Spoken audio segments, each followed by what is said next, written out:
Poems by Emily Dickinson. Edited by two of her friends, Mabel Loomis Todd and T.W. Higginson. Preface. The verses of Emily Dickinson belong emphatically to what Emerson long since called the poetry of the portfolio, something produced absolutely without the thought of publication and solely by way of expression of the writer's own mind.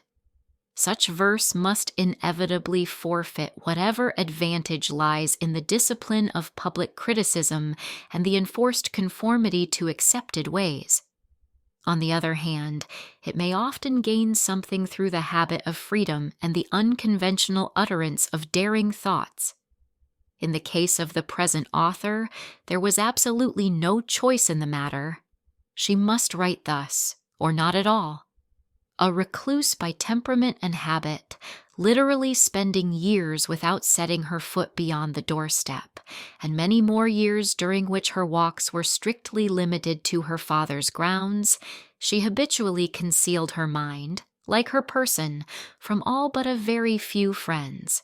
And it was with great difficulty that she was persuaded to print, during her lifetime, 3 or 4 poems. Yet she wrote verses in great abundance, and though brought curiously indifferent to all conventional rules, had yet a rigorous literary standard of her own, and often altered a word many times to suit an ear which had its own tenacious fastidiousness. Miss Dickinson was born in Amherst, Massachusetts, December 10, 1830, and died there May 15, 1886. Her father, Honorable Edward Dickinson, was the leading lawyer of Amherst and was treasurer of the well-known college there situated. It was his custom once a year to hold a large reception at his house, attended by all the families connected with the institution and by the leading people of the town. On these occasions his daughter Emily emerged from her wonted retirement and did her part as gracious hostess. Nor would anyone have known from her manner, I have been told, that this was not a daily occurrence. The annual occasion once passed, she withdrew again into her seclusion, and except for a very few friends was as invisible to the world as if she had dwelt in a nunnery. For myself, although I had corresponded with her for many years, I saw her but twice face to face, and brought away the impression of something as unique and remote as Undine or Mignon or Thecla. This selection from her poems is published to meet the desire of her personal friends, and especially of her surviving sister. It is believed that the thoughtful reader will find in these pages a quality more suggestive of the poetry of William Blake than of anything to be elsewhere found. Flashes of wholly original and profound insight into nature and life, words and phrases exhibiting an extraordinary vividness of descriptive and imaginative power, yet often set in a seemingly whimsical or even rugged frame. They are here published as they were written, with very few and superficial changes, although it is fair to say that the titles have been assigned, almost invariably, by the editors.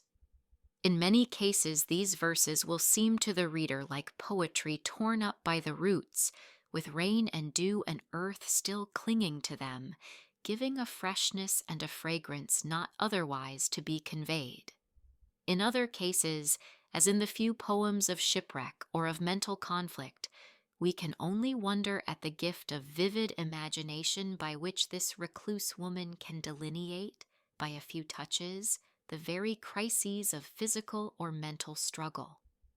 And sometimes again we catch glimpses of a lyric strain, sustained perhaps but for a line or two at a time, and making the reader regret its sudden cessation.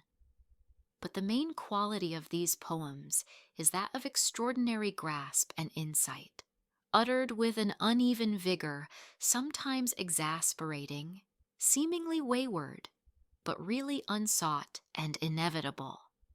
After all, when a thought takes one's breath away, a lesson on grammar seems an impertinence. As Ruskin wrote in his earlier and better days, No weight nor mass nor beauty of execution can outweigh one grain or fragment of thought. Thomas Wentworth Higginson. Transcriber's note. As is well documented, Emily Dickinson's poems were edited in these early editions by her friends, better to fit the conventions of the times. In particular, her dashes, often small enough to appear as dots, became commas and semicolons.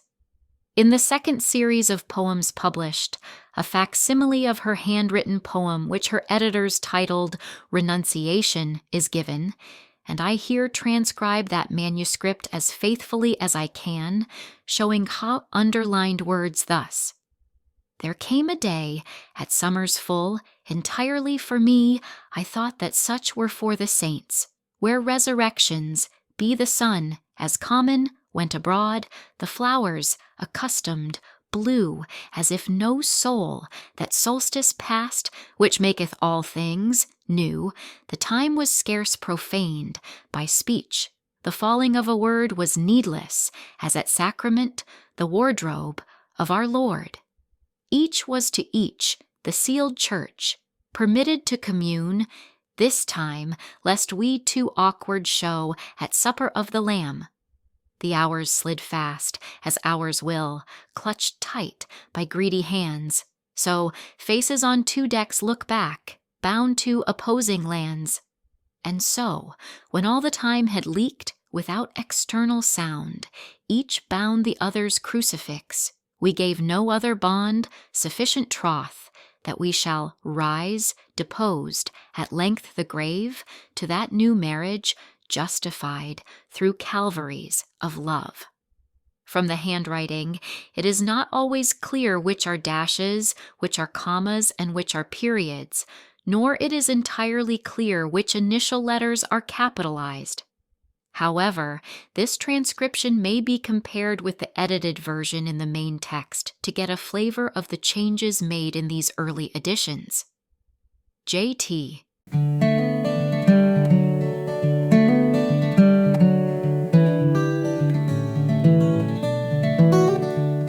This is my letter to the world that never wrote to me. The simple news that nature told with tender majesty. Her message is committed to hands I cannot see, for love of her sweet countrymen judge tenderly of me, of me.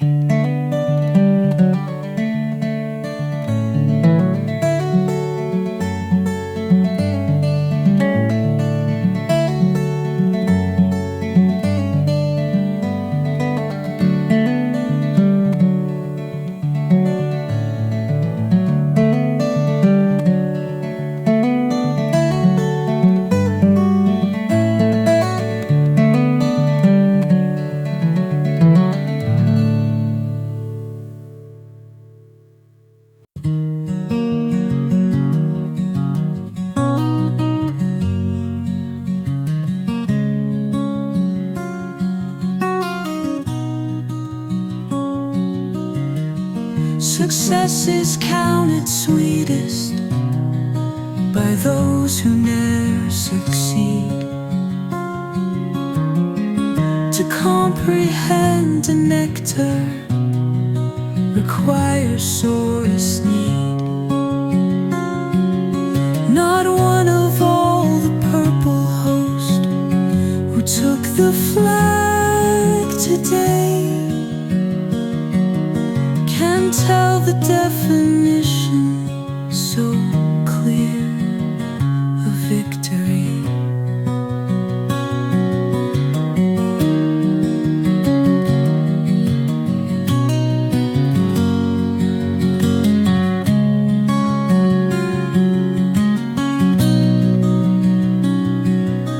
As he defeated, dying on whose forbidden ear the distant strains of triumph break agonized and clear.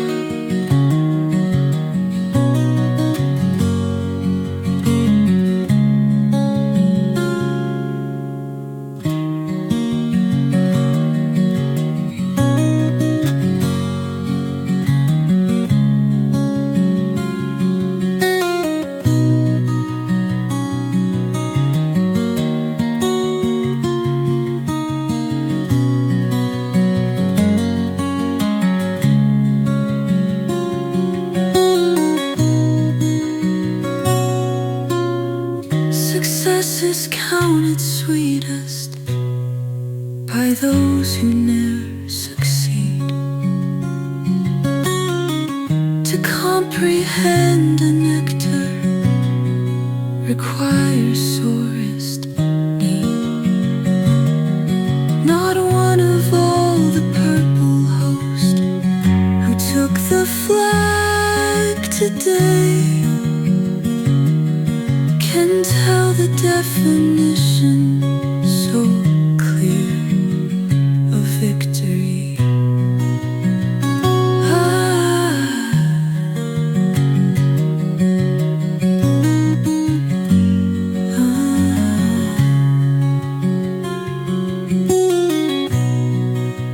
The victory.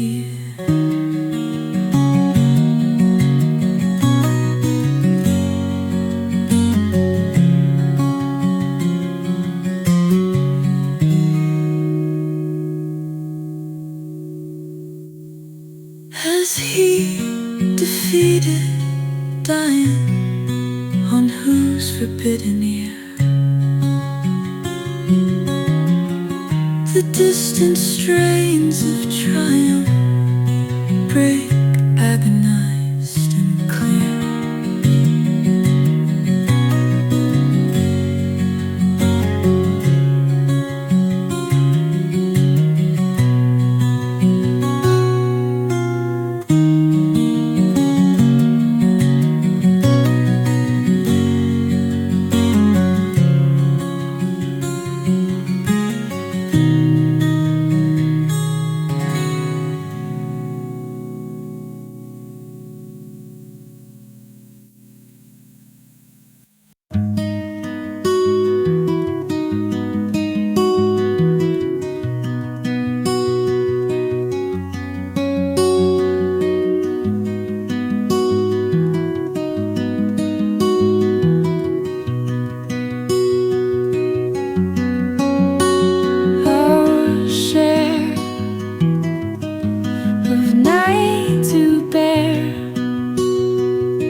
just such a hazard.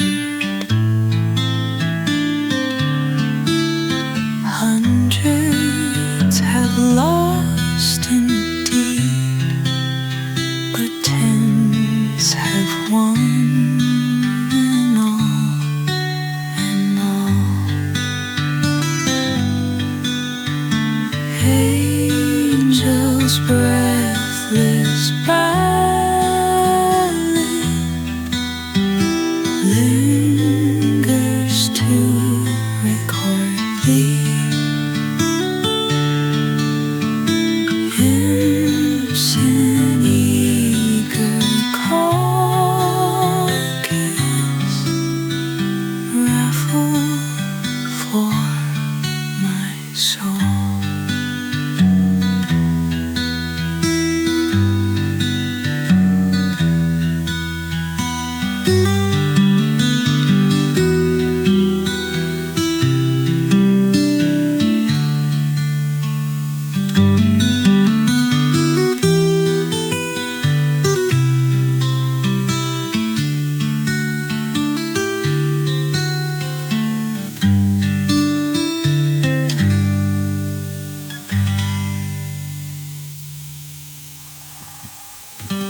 So wilt thou toss again by just such a hazard.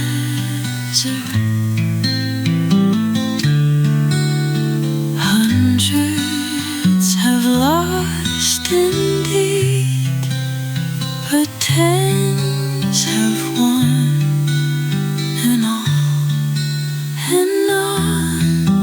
angels' breathless ballad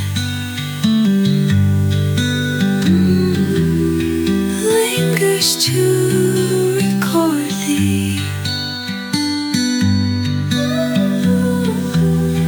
Hips in eager caucus raffle for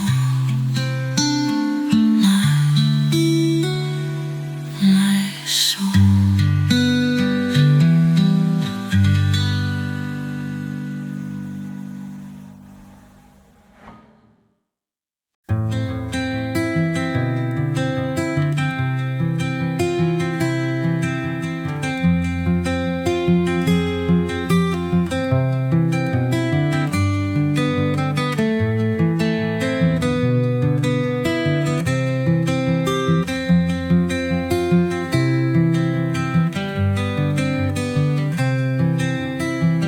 It is so much joy, 'tis so much joy. If I should fail, what poverty! And yet, as poor as I have ventured all upon a throw, have gained, yes, hesitated so beside the victory.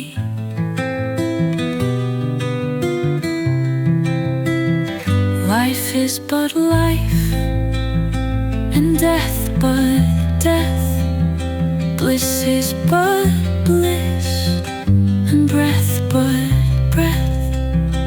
And if indeed I fail, at least to know the worst is sweet. Defeat means nothing but defeat. No drearier can prevail. And if I gain, oh gun and sea, oh bells that in the steeples beat, at first repeated slow, for heaven is a different thing, conjectured and waked sudden in, and might overwhelm me so.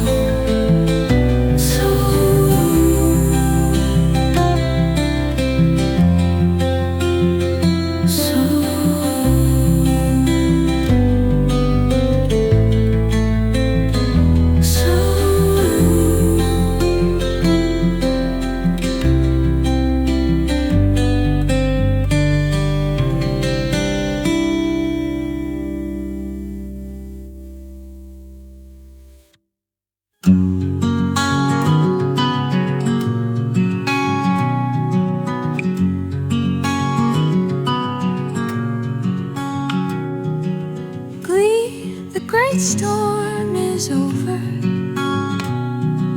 for have recovered the land. 40 gone down together into the boiling sand. Ring for the scant salvation, toll for the bonny souls, neighbor and friend and bridegroom spinning upon the shoals. How they will tell the shipwrecked when winter shakes the door, till the children ask, but the 40, do they come back no more?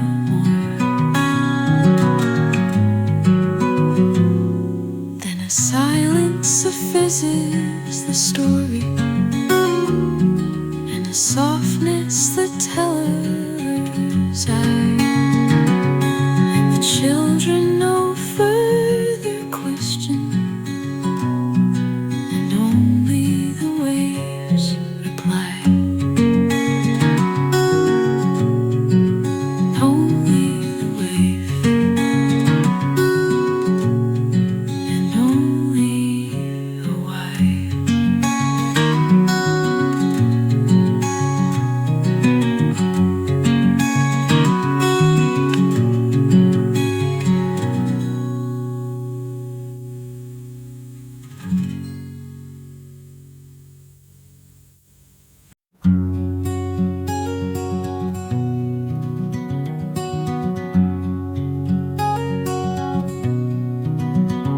If I can stop one heart from breaking, I shall not live in vain. If I can ease one life, the aching, or cool one pain, or help one fainting robin unto his nest again, I shall not live in vain.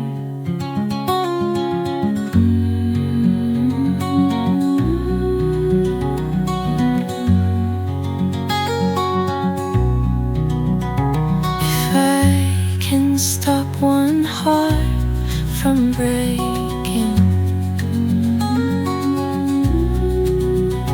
I shall not live in vain.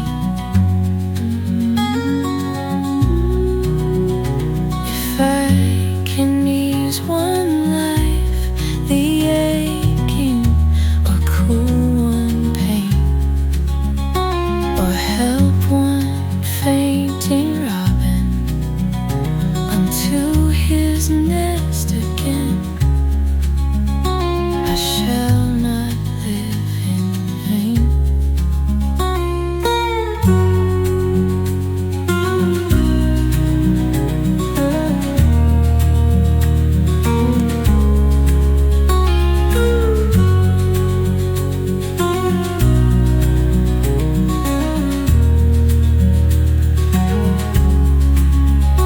If I can stop one heart from breaking, I shall not live in vain. Or healing, or help one fainting robin unto his nest again, I shall not live in vain.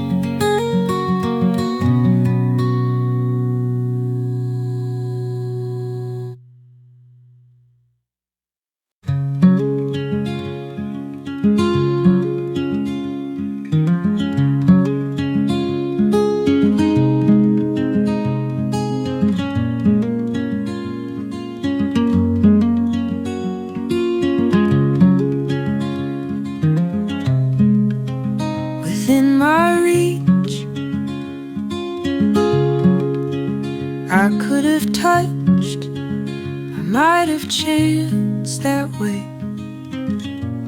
Soft sauntered through the village, sauntered as soft away. So unsuspected violets within the fields lie low,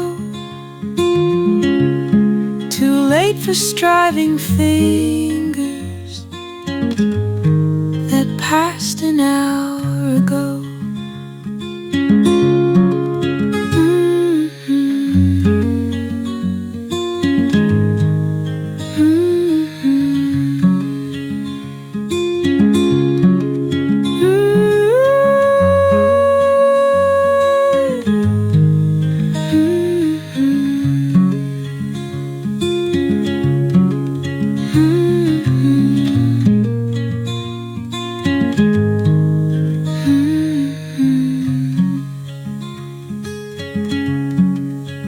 Within my reach, I could have touched, I might have chanced that way.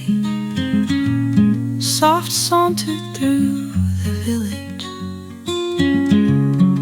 sauntered as soft away. So unsuspected violets within the fields lie low, too late for striving fingers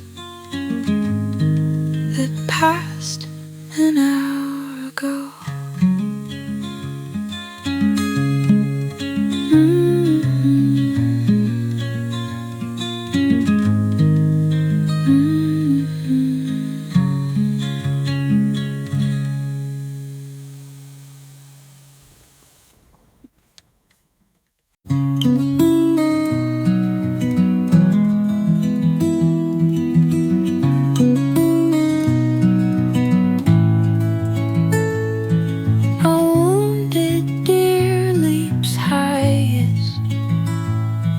I've heard the hunter tell, 'tis but the ecstasy of death, and then the break is still. The smitten rock that gushes, the trampled steel that springs, the cheek is always redder, just where the hectic stings.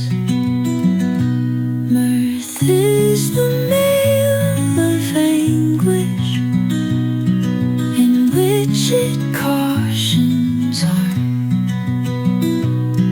lest anybody spy the blood and your hurt exclaim.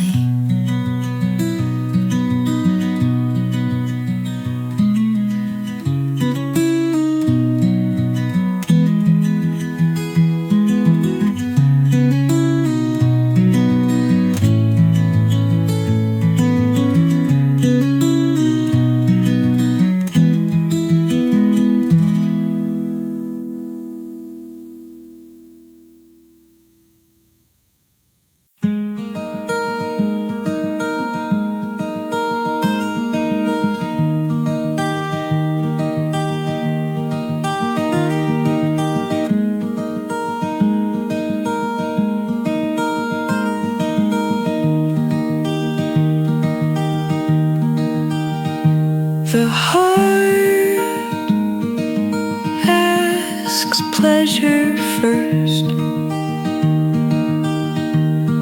and then excuse from pain, and then those little anodynes that deaden suffering. To sleep, and then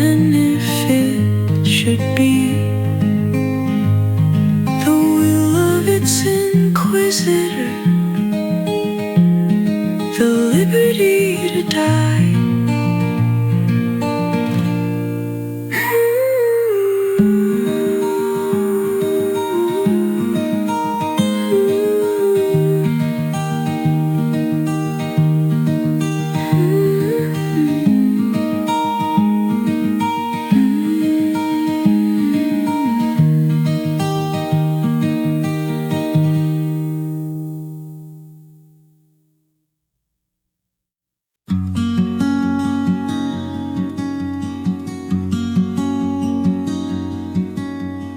Precious smoldering pleasure 'tis to meet an antique book and just address his century war. A privilege, I think. His venerable hand to take and warming in our own. A passage back or two to make to time he was young. His quaint opinions to inspect, his knowledge to unfold on what concerns our mutual mind, the literature of old. What interested scholars most, what competitions ran, when Plato was a certainty and Sophocles a man, when Sappho was a living girl and Beatrice wore the gown that Dante deified facts centuries before. He traverses familiar as one should come to town and tell you all your dreams were true. He lived where dreams were sown.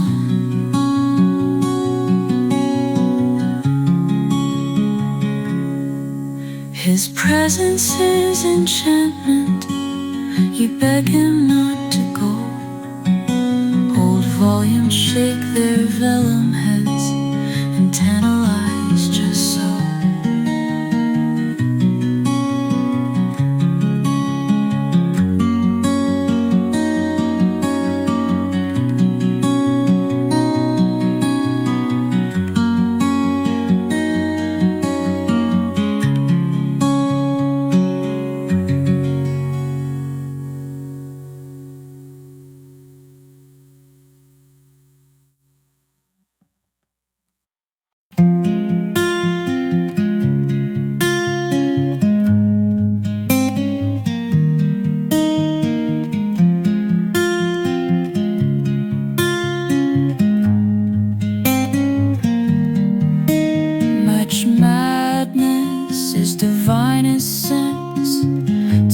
Discerning eye, much sense, the starkest madness, 'tis the majority in this, as all prevails,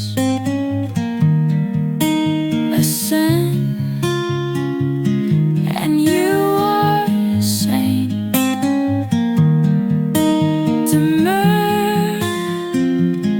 You're straightway dangerous and handled with a chain.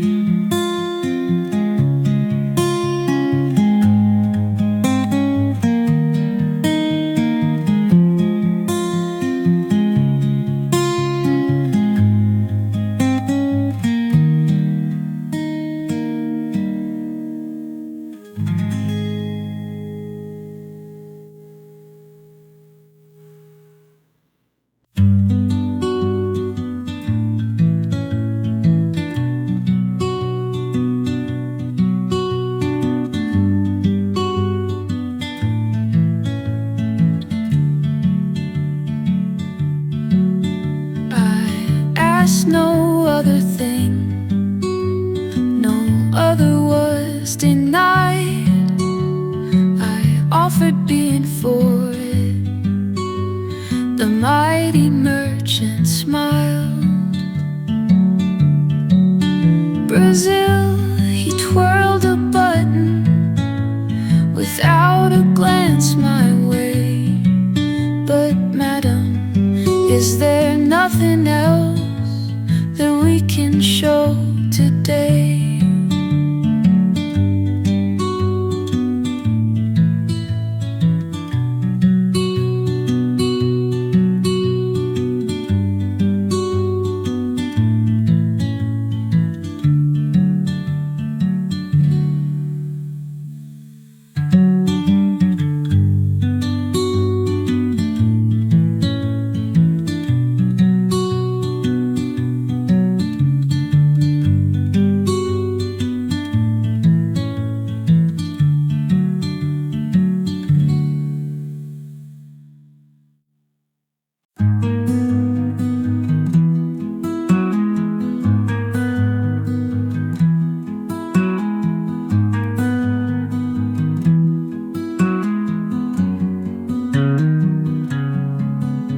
The soul selects her own society,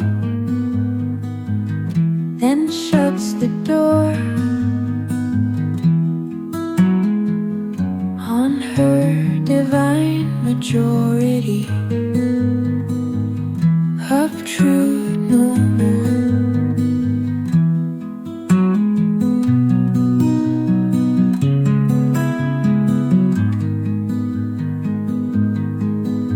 Unmoved, she notes the chariots pausing at her low gate.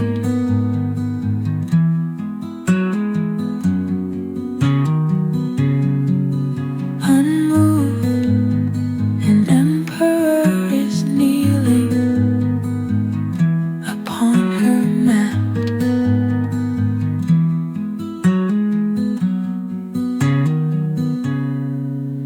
I've known her from an ample nation. Choose one, then close the valves of her attention like stone.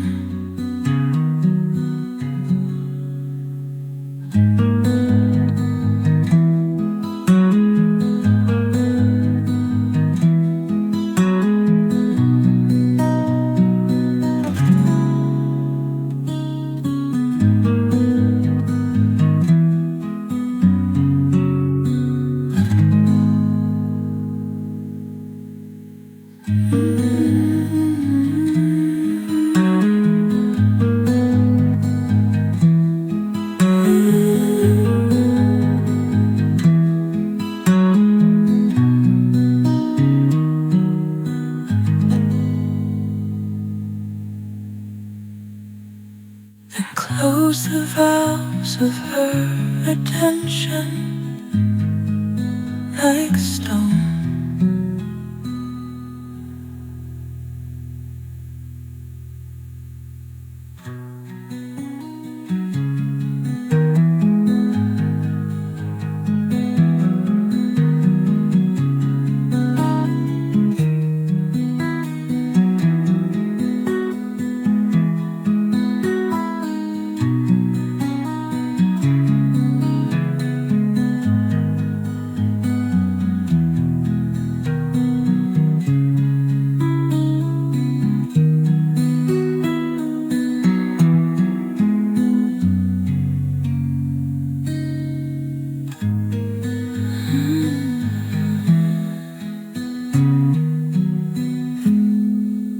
The soul selects her own society,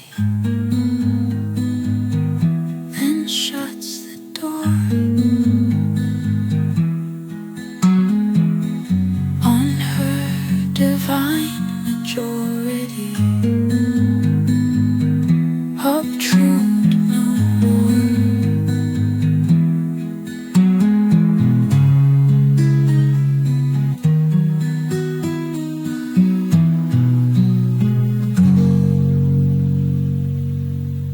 Unmoved, she notes the chariots pausing.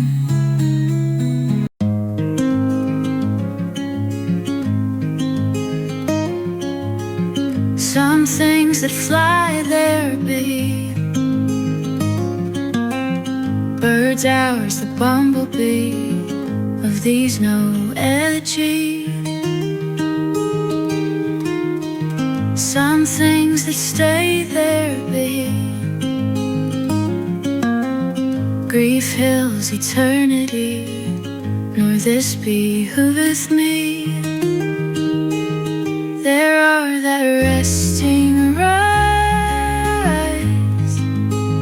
Can I expound the skies? How still the riddle lies.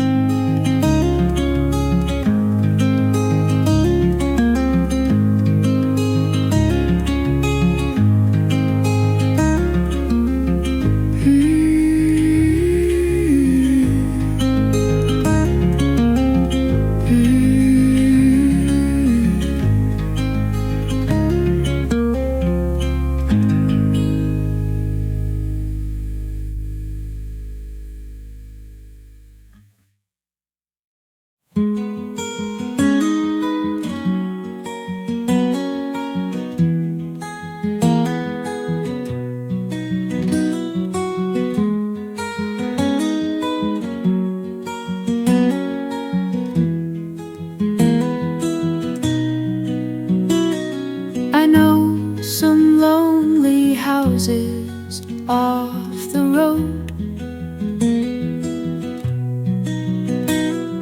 a robber like the look of wooden barred, and windows hanging low, inviting to a portico where two could creep. The tools, the other peep to make sure all's asleep. Old-fashioned eyes, not easy to surprise.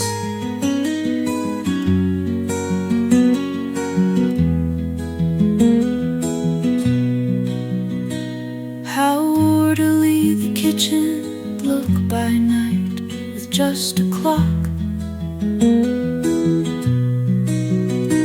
They could gag the tick and mice won't bark, and so the walls don't tell, none will. A pair of spectacles ajar just stir, an almanac's aware. Was it the mat winked or a nervous star? The moon slides down the stair to see who's there. There's plunder where? Tankard or spoon, earring or stone, or watch some ancient brooch to match the grandmama stayed sleeping there. Day rattles too, stealth the slow. The sun has got as far as the third sycamore screams chanticleer, who's there? And echoes trains away, sneer where?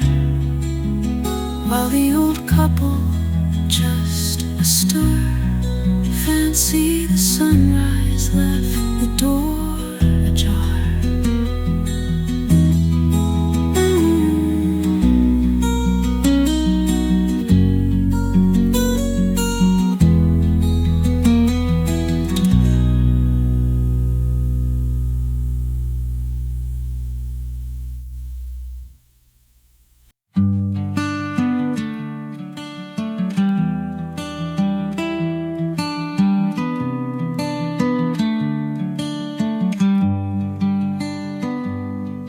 To fight aloud is very brave, but galanter I know,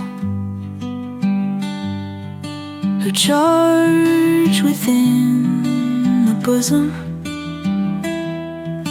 the cavalry of woe.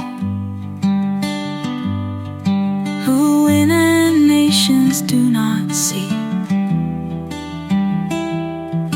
who fall and unobserved, whose dying eyes no country regards with patriot love.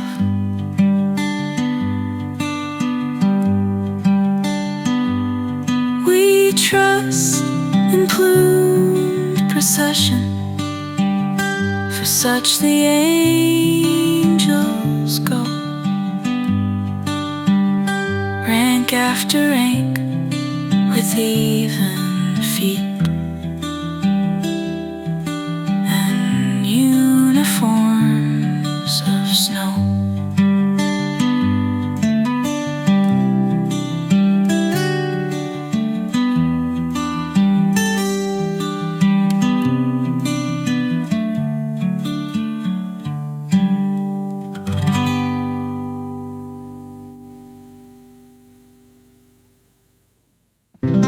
When night is almost done and sunrise grows so near that we can touch the spaces, it's time to smooth the hair and get the dimples ready, and wonder we could care for that old fading midnight that frightened but an hour.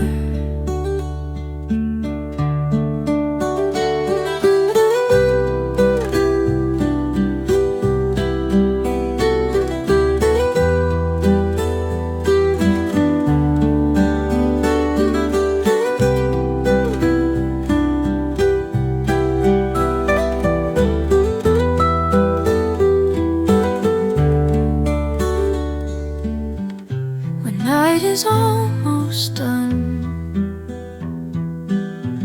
and sunrise grows so near that we can touch the spaces, it's time to smooth the hair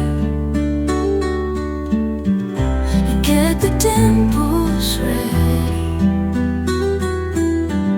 and wonder we could care for that old faded midnight that frightened but an hour.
we are stouter, what they renounced, till we are less afraid.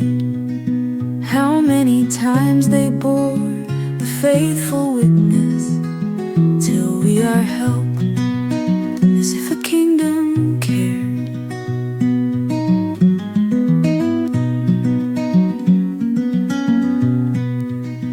Read then of faith that shone above the faggot, clear strains of hymn the river could not drown, brave names of men and celestial women, passed out of record into round. We now read then of faith that shone above the faggot, clear strains of hymn the river could not drown, brave names of men and celestial women, passed out of record into renown.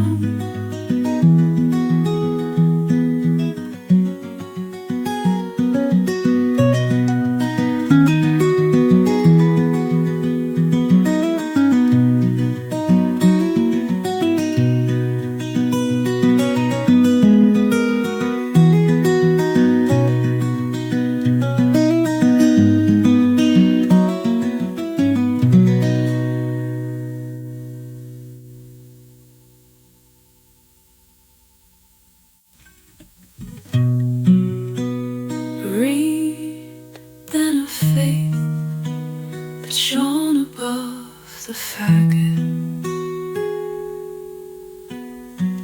clear strains of hymn the river could not drown, brave names of men and celestial women, passed out of record into renown.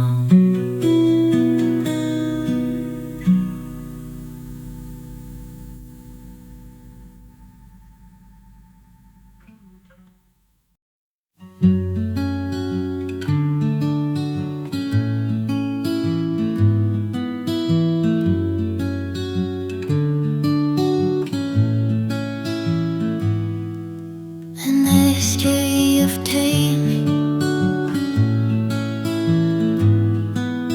an history of tame.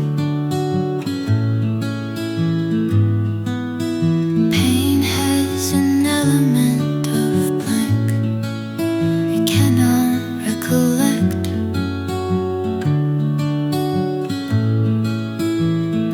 when it began, or if there were a day when it was not.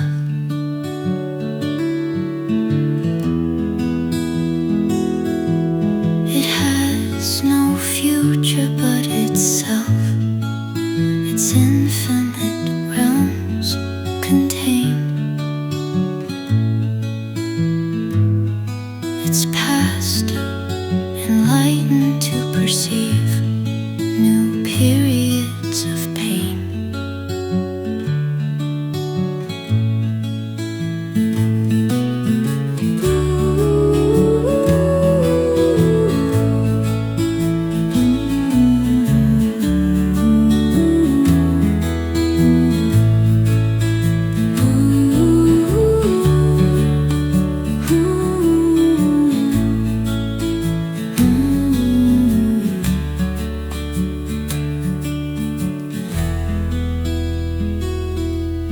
A mystery of pain. Pain has an element of blank. It cannot recollect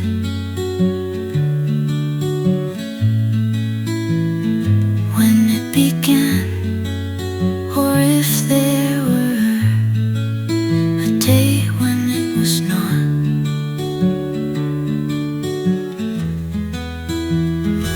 It has no future but itself. Its infinite realms contain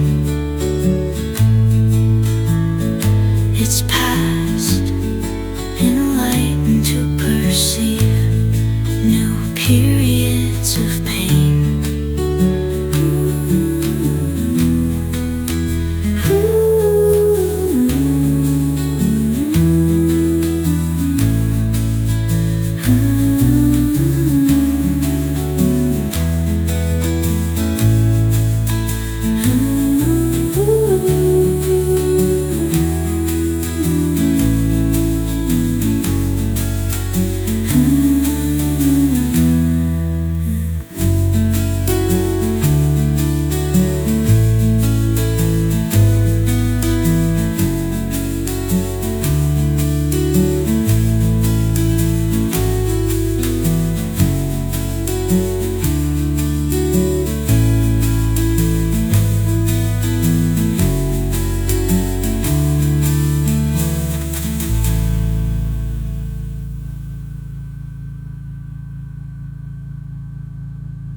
I taste a liquor never brewed, from tankards scooped in pearl. Not all the vats upon the Rhine yield such an alcohol. Inebriate of air am I, and debauchee of dew, reeling through endless summer days from inns of molten blue.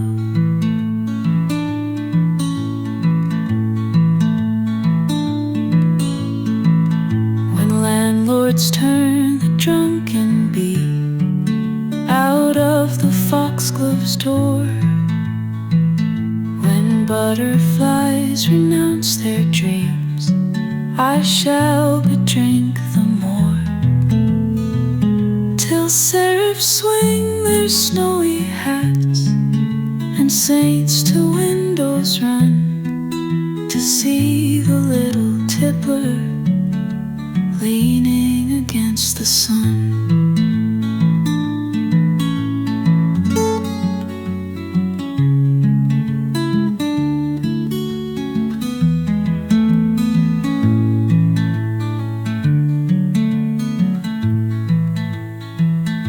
Taste a liquor never brewed, from tankards scooped in pearl. Not all the vats upon the Rhine yield such an alcohol.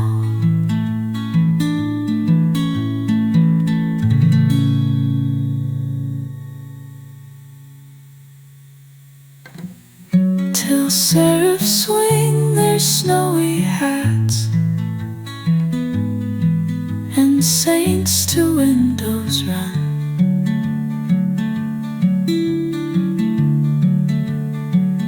to see the little tippler leaning against the sun.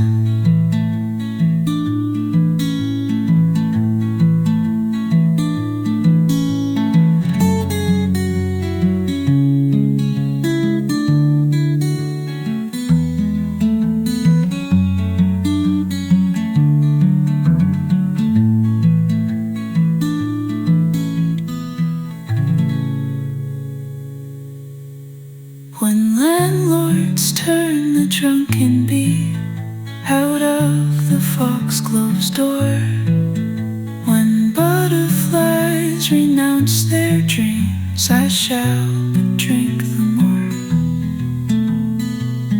till seraphs swing their snowy hats and saints to windows run to see the little tippler against the sun, leaning against the sun,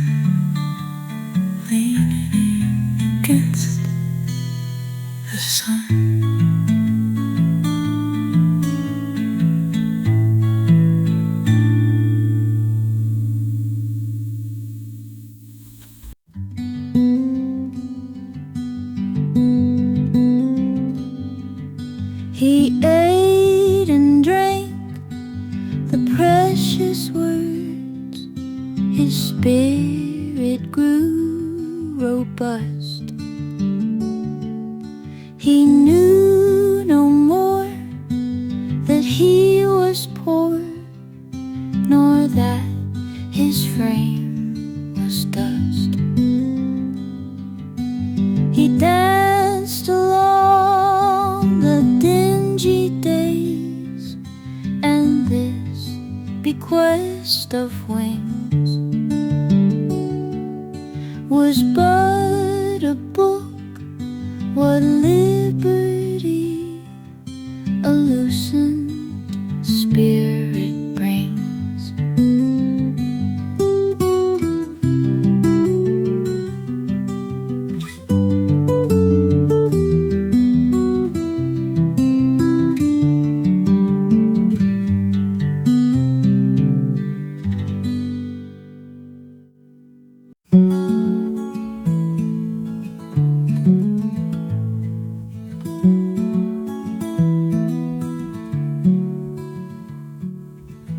I had no time to hate, because the grave would hinder me,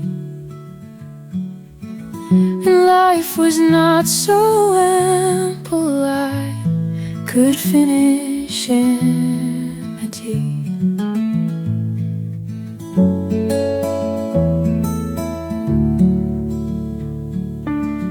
Nor had I time to love, but since some industry must be, the little toil of love I thought was large enough for me.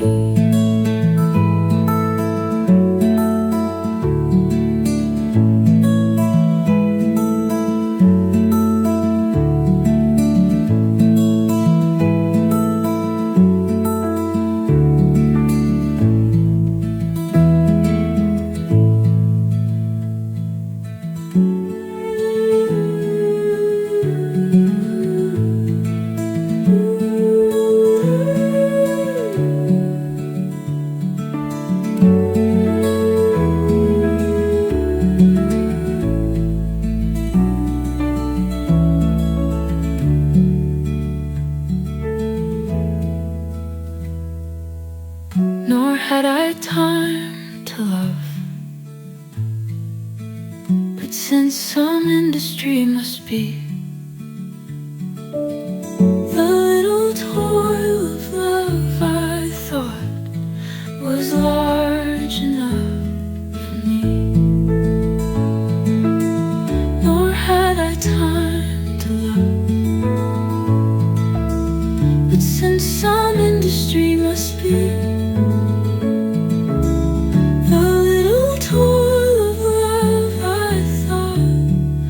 large enough for me.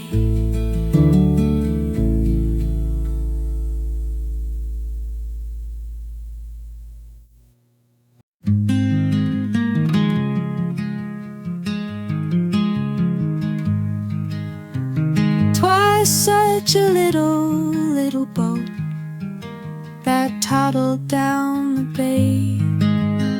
Twas such a gallant sea that beckoned it away. 'Twas such a greedy wave that licked it from the coast, nor ever guessed the stately sails my little craft was lost.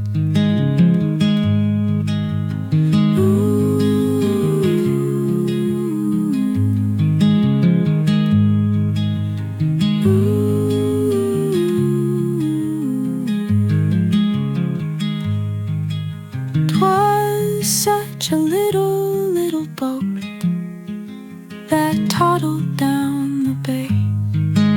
'Twas such a gallant sea that beckoned it away. 'Twas such a greedy wave that licked it from the coast, nor ever guessed stately sails, my little craft was lost.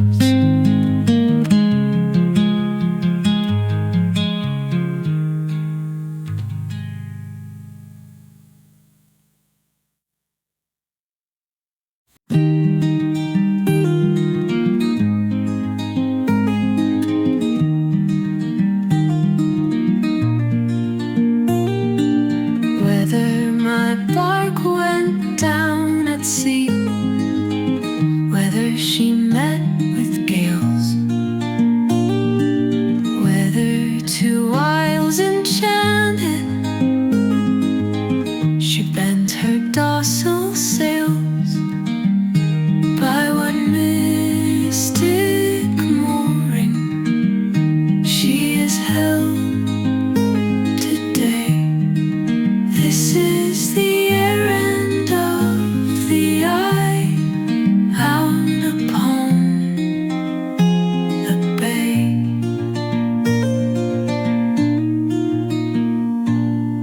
Whether my bark went down at sea, whether she met with gales, whether two isles enchanted she bent her docile sails, by what mystic mooring she is held today. This is the errand of the eye out upon the bay.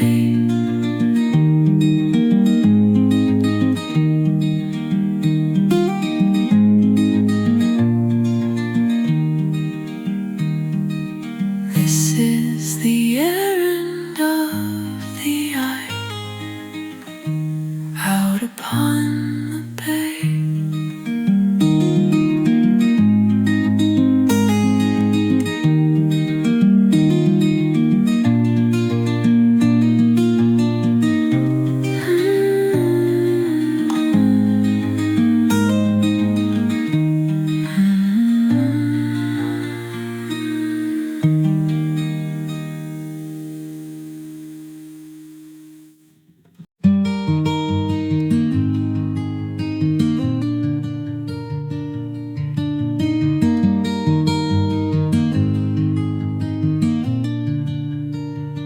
Belshazzar had a letter he never had but one. Belshazzar's correspondent concluded and begun in that immortal copy,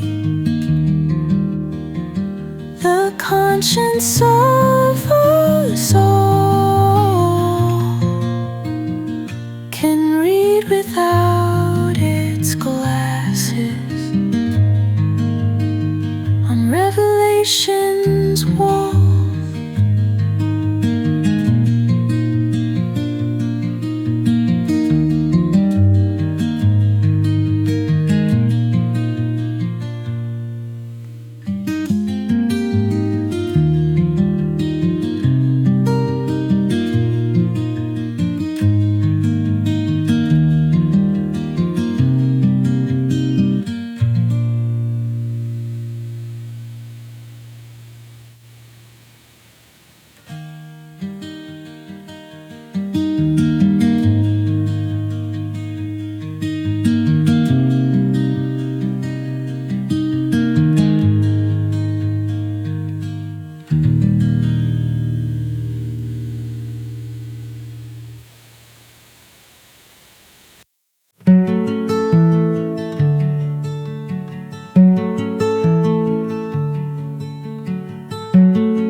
its groove runs evenly and true.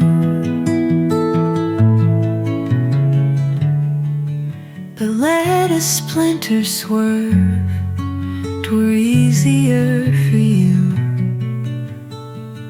to put the water back. When floods have slit the hills and scooped a turnpike for themselves and blotted out the mills.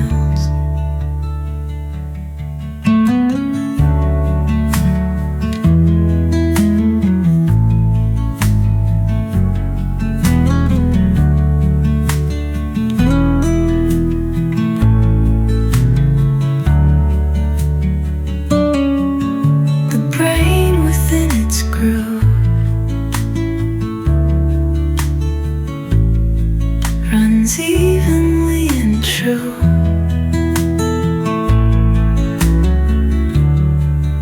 But let a splinter swerve, 'twere easier for you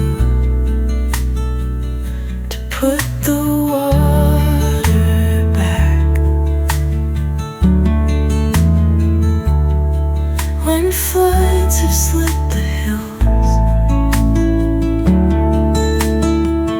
and scooped a turnpike for themselves and blotted out the mills.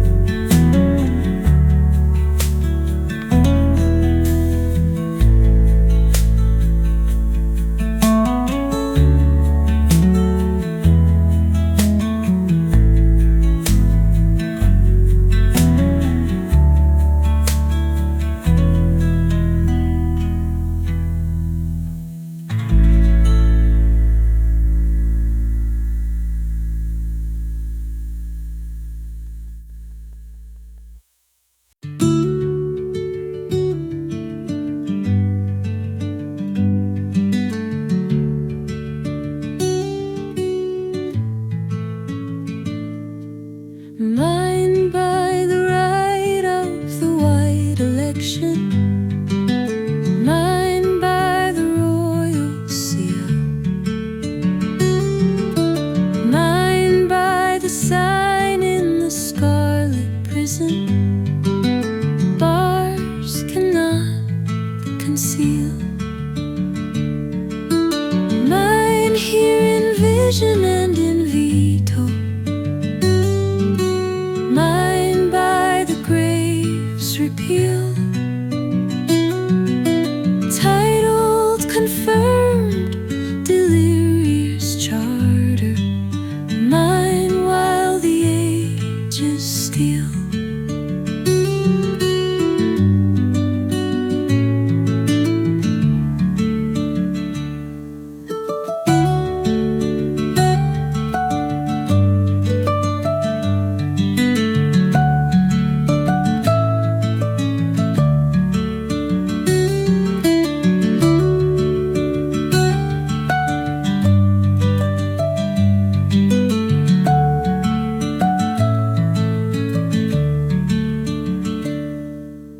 Mine by the right of the white election, mine by the royal seal,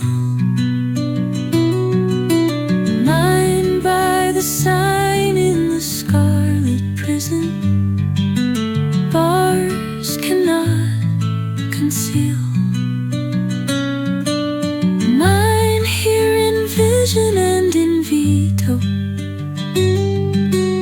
mine by the grave's repeal, titled, confirmed, delirious charter, mine while the ages steal,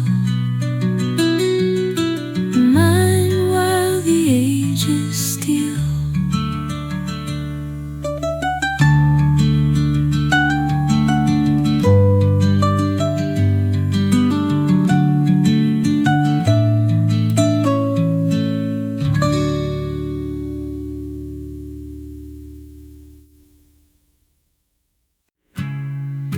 You left me sweet two legacies, a legacy of love.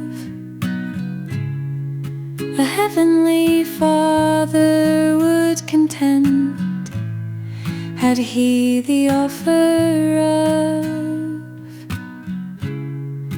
You left me boundaries of pain, capacious as the sea. Between eternity and time, your consciousness and me.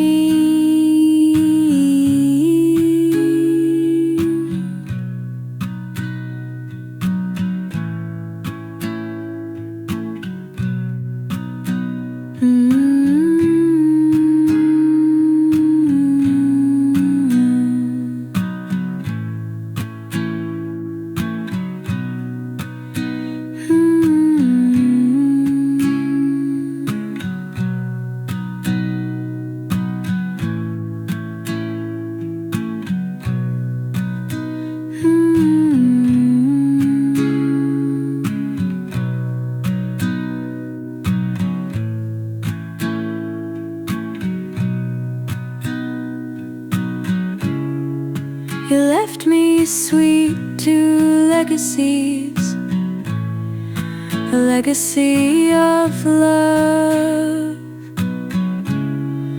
A heavenly Father would contend, had he the offer of. You left me boundaries of pain, capacious as the sea. Between eternity and time, your consciousness and me.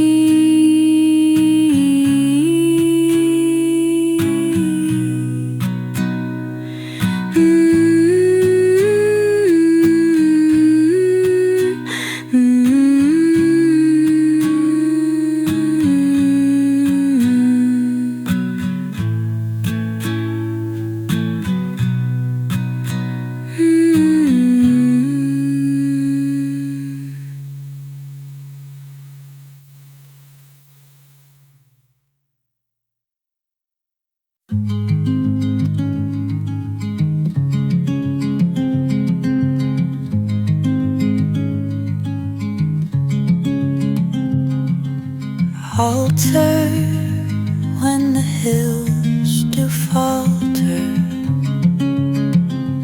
when the sun question if his glory be the perfect wonder. Surfeit when the daffodil doth of the dew, even as herself, oh friend, I will love you.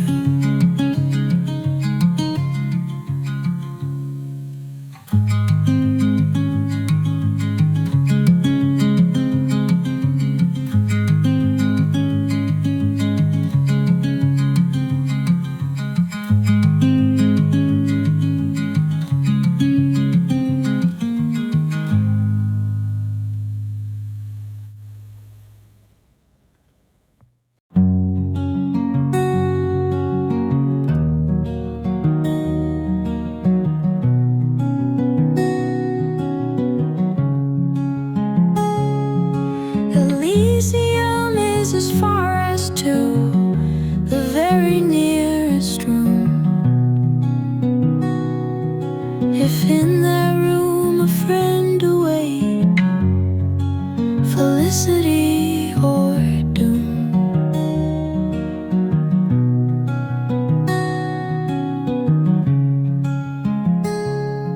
what fortitude the soul contains, that it can so endure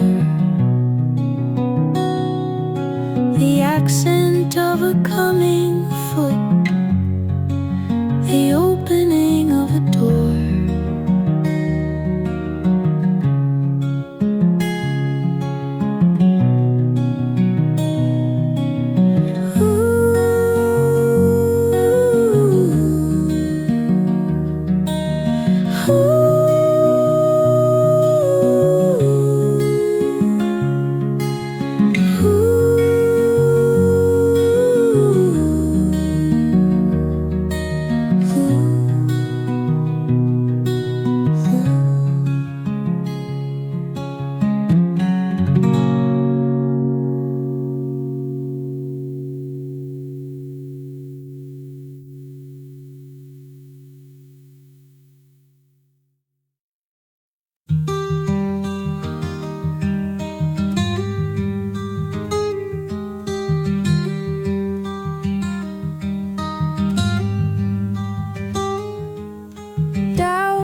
companion.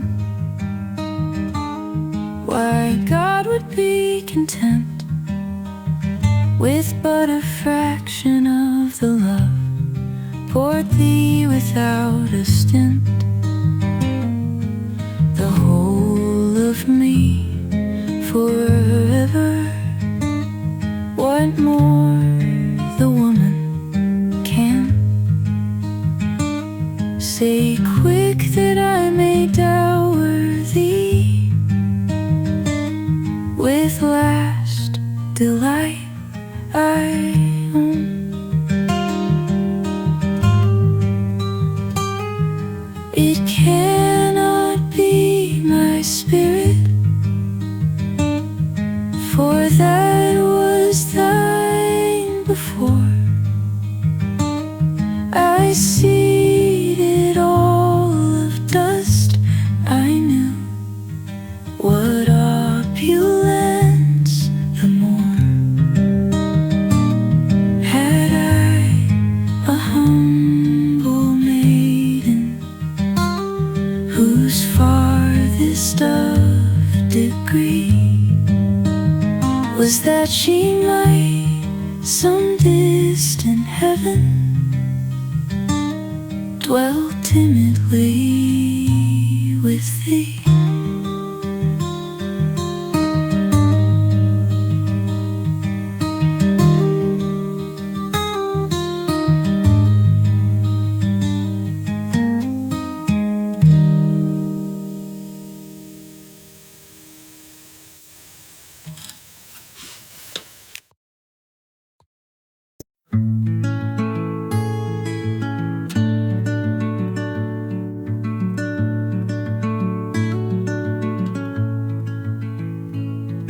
If you were coming in the fall, I'd brush the summer by with half a smile and half a spurn, as housewives do a fly. If I could see you in a year, I'd wind the months in balls and put them each in separate drawers until their time befalls.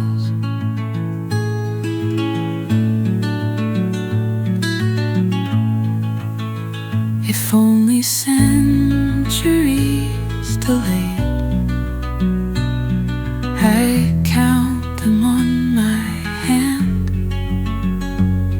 subtracting till my fingers dropped into Van Diemen's land. If certain when this life was out, that yours and mine should be, I'd toss it yonder like a rhyme and taste eternity. But now all ignorant of the length of time's uncertain wing, it goads me like the goblin bee that will not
unsuspecting feel for me,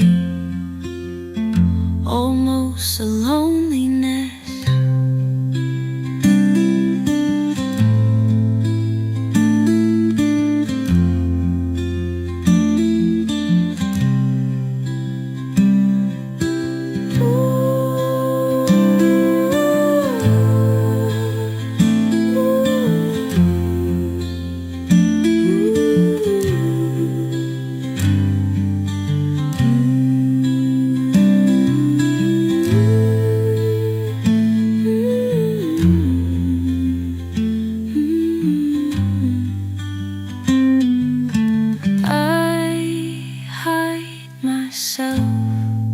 Within my flower,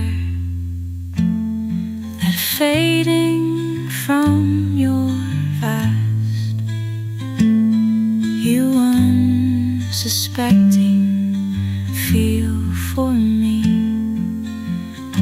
almost a loneliness.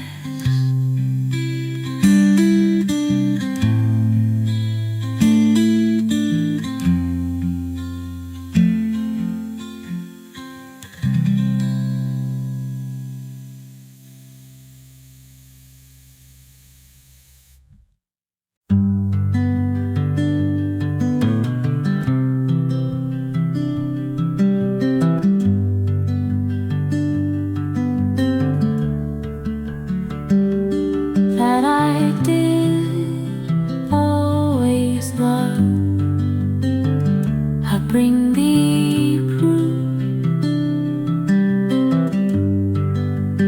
that till I love,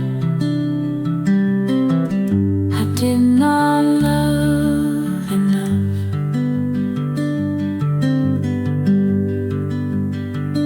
That I shall love always, I offer thee. That love is life, a life of immortality. This dost thou down, sweet, then have I nothing to show but Calvary.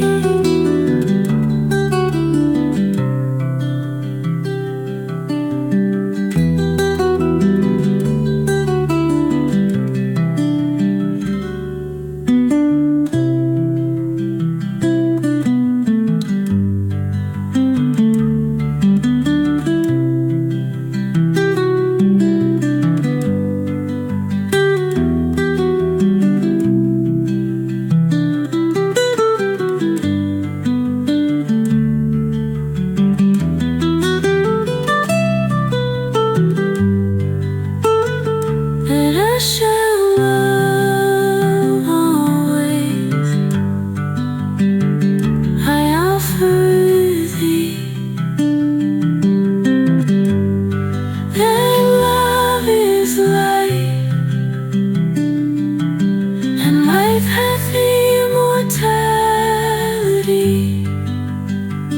This dost thou doubt, sweet, and have I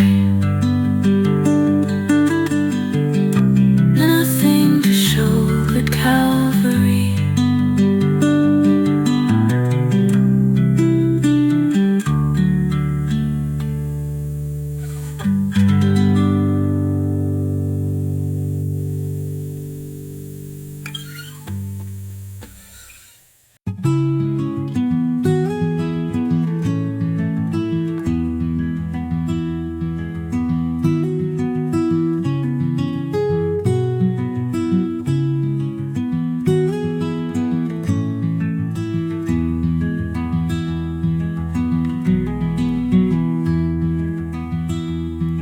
Have you got a brook in your little heart where bashful flowers blow and blushing birds go down to drink and shadows tremble? nobody knows, so still it flows, that any brook is there. And yet your little draught of life is daily drunken there.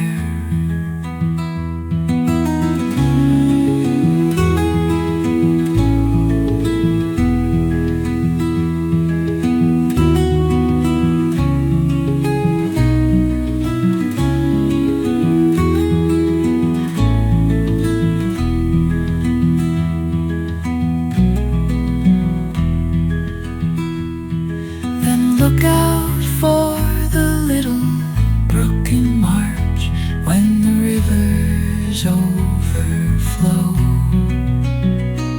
and the snows come hurrying from the hills, and the bridges often go.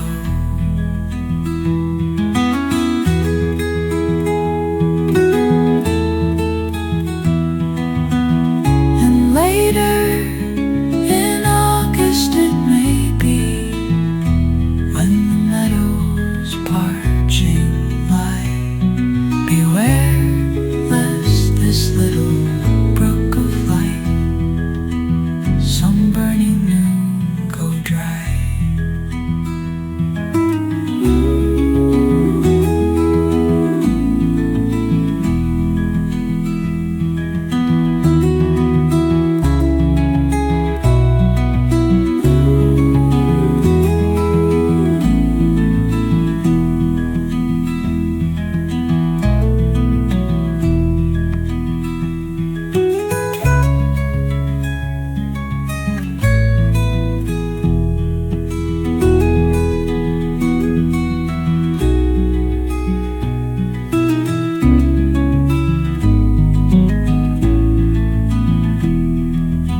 as if some little Arctic flower upon the polar hem went wandering down the latitudes until it puzzled came to continents of summer, to firmaments of sun, to strange bright crowds of flowers and birds of foreign tongue. I say, if this little flower to Eden wandered in, what then? Why, nothing, only your inference therefrom.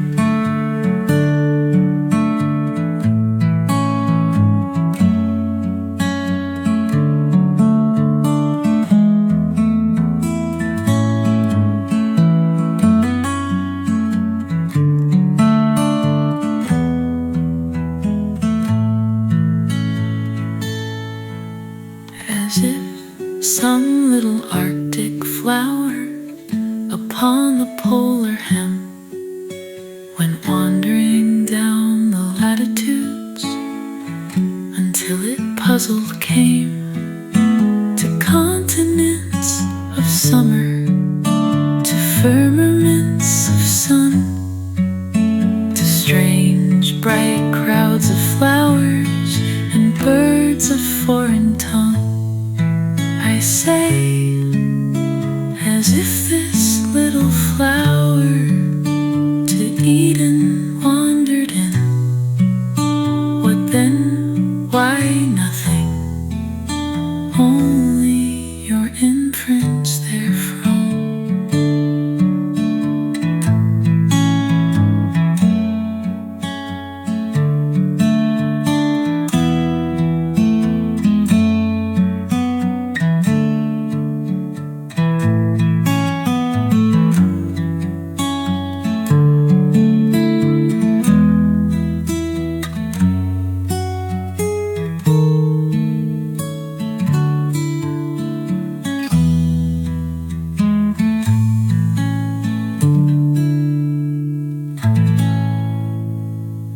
they say, as if this little flower to Eden wandered in.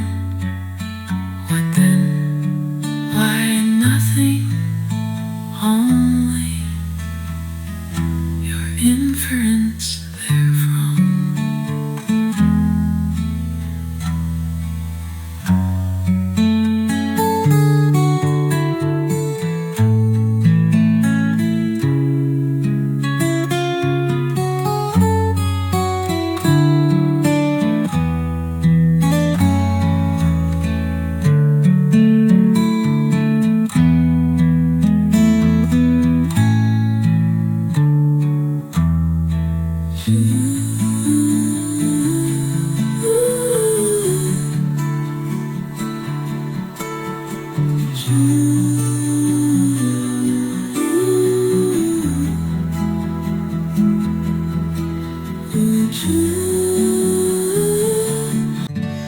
My river runs to thee, blue sea will welcome me.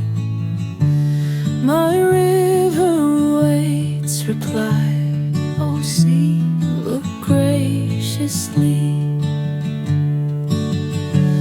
I'll fetch thee brooks from spotted say, see, take me.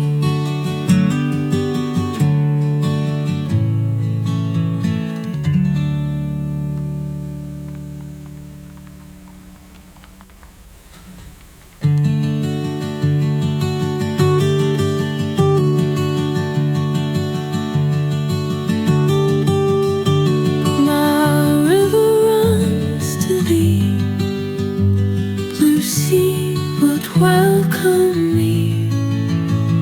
My river waits reply, oh sea, look graciously. I'll fetch thee brooks from spotted nooks, say, see, take me. Say, see, take me. Say, see, take me.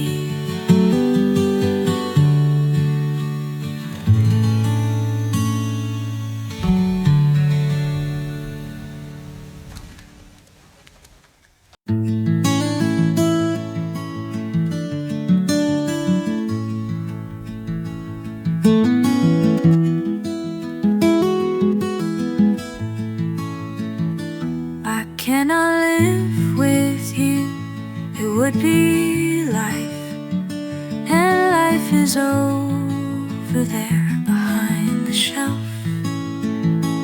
The sexton keeps the key to putting up our life, his porcelain like a cup, discarded of the housewife, quaint or broken, on newer servers please his old ones crack. I could not die with you, for one must wait to shut the other's gaze down. You could not, and could I stand by and see you freeze without my right of frost, death's privilege? No, could I rise with you, because your face would put out Jesus, that new grace, glow plain and foreign on my homesick eye, except that you, then he shone closer by. They judge us how, for you served heaven, you know.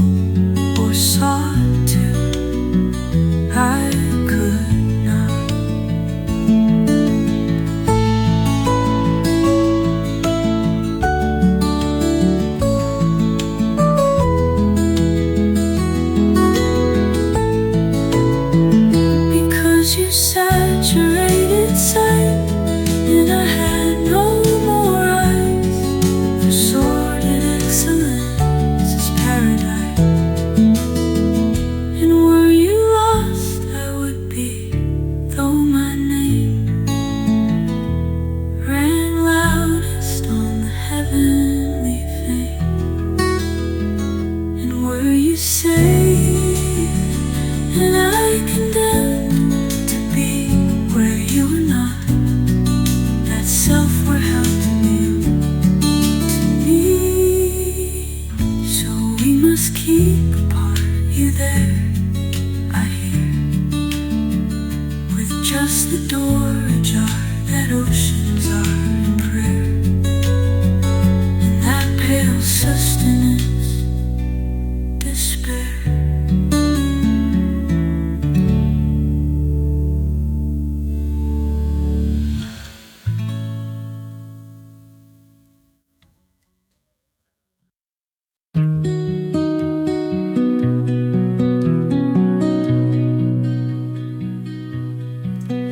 There came a day at summer's full, entirely for me. I thought that such were for the saints, where revelations be. The sun is common when abroad, the flowers a custom blue, as if no soul the solstice past, that maketh all things new.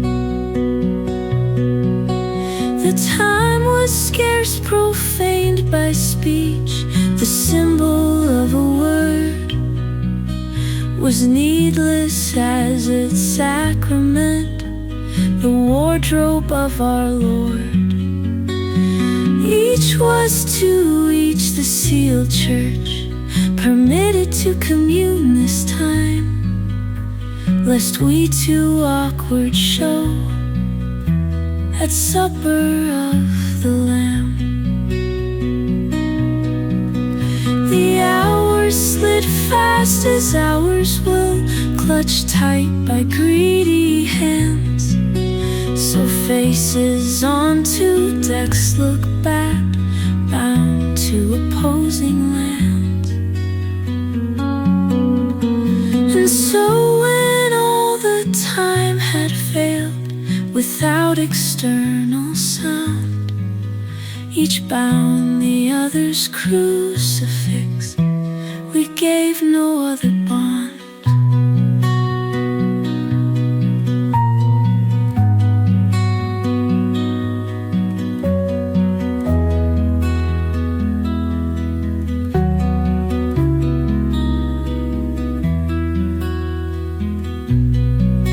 Sufficient trough that we shall rise, deposed at length the grave, to that new marriage justified through Calvaries of love.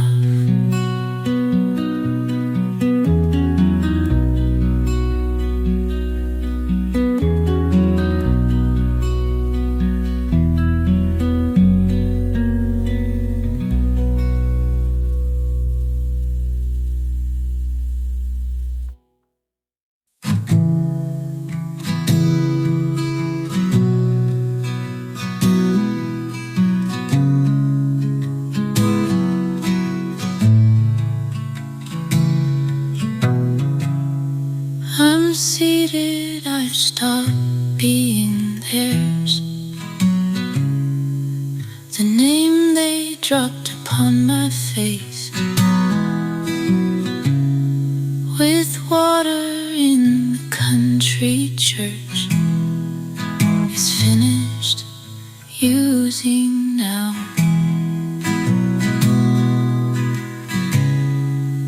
And they can put it with my dolls, my childhood and the string of spoons. I finished threading too, baptized before without the church, but this time consciously of grace, unto supremest name, called to my full, the crescent dropped, existence glasses whole are filled up with one small diadem.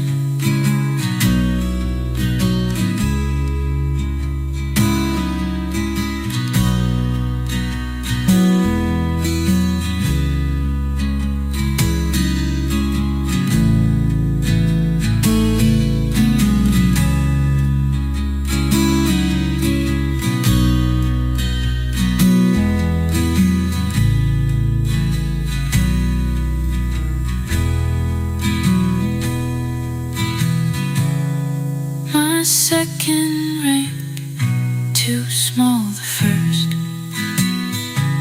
crowned crowing on my father's breast.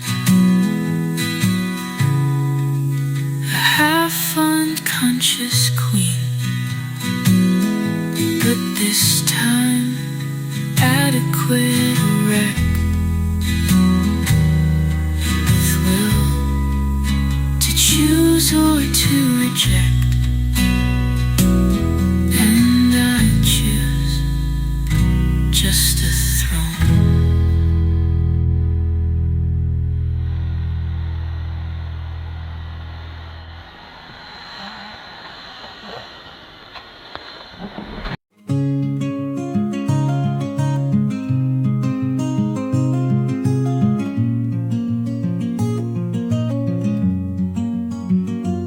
Was a long parting, but the time for interview had come.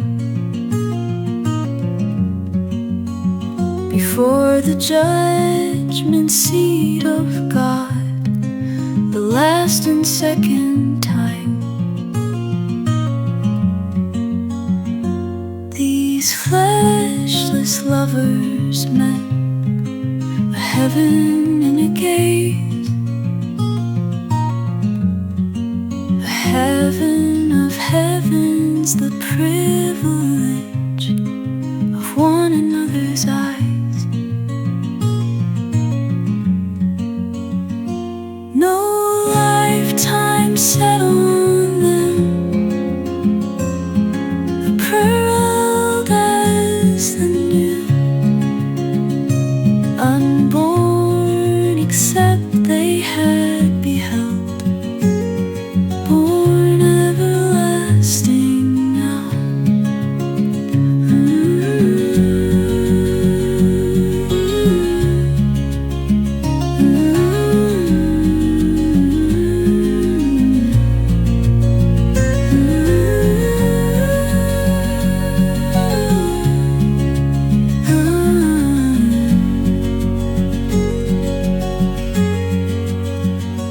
Was bridal ever like this? A paradise the host, and cherubim and seraphim the most familiar guest. No lifetime set on them, apparelled as the new, unborn except they had beheld, born everlasting now. Was bridal ever like this? A paradise the host, and cherubim and seraphim the most familiar guest.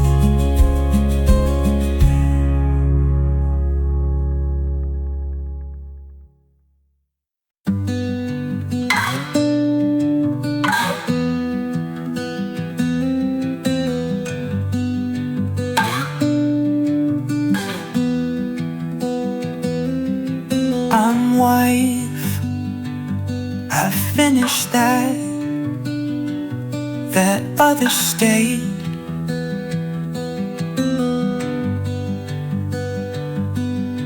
I'm jar, I'm woman now. It's safer so.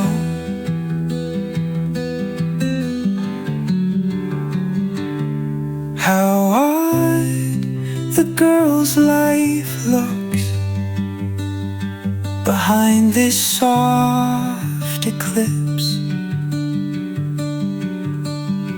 I think that Earth seems so to those in heaven now.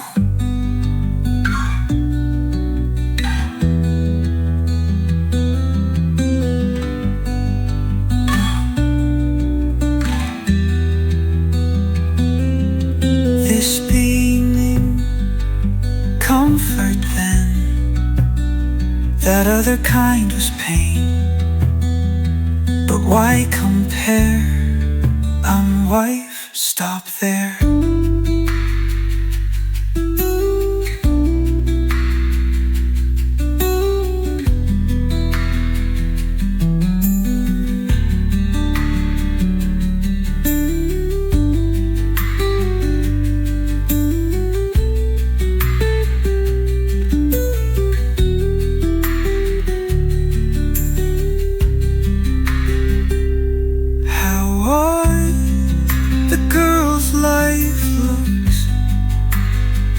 Behind this soft eclipse, I think that Earth seems so to those in heaven now.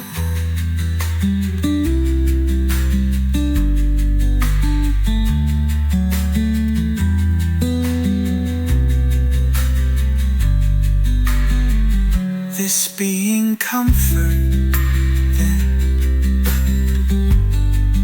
that other kind was pain. But why compare? I'm wife, stop there.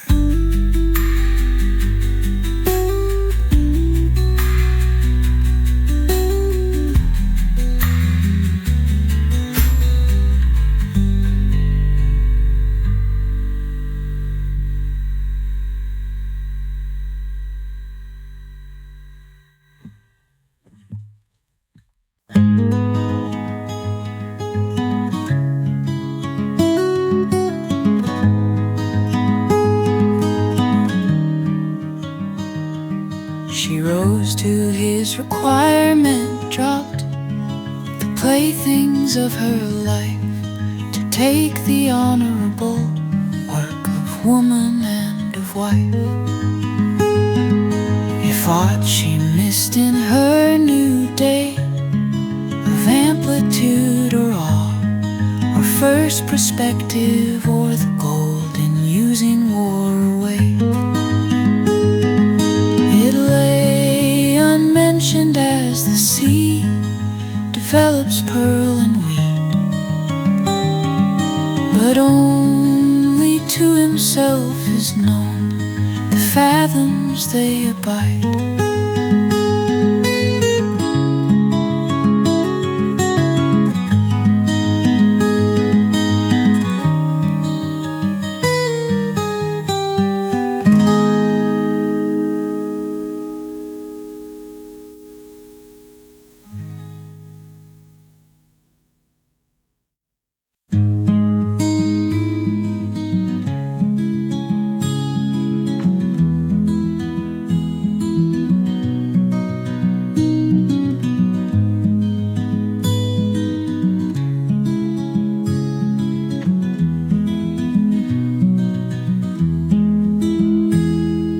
Slowly eating, lips unused to thee, bashful sip thy jasmines as the fainting bee.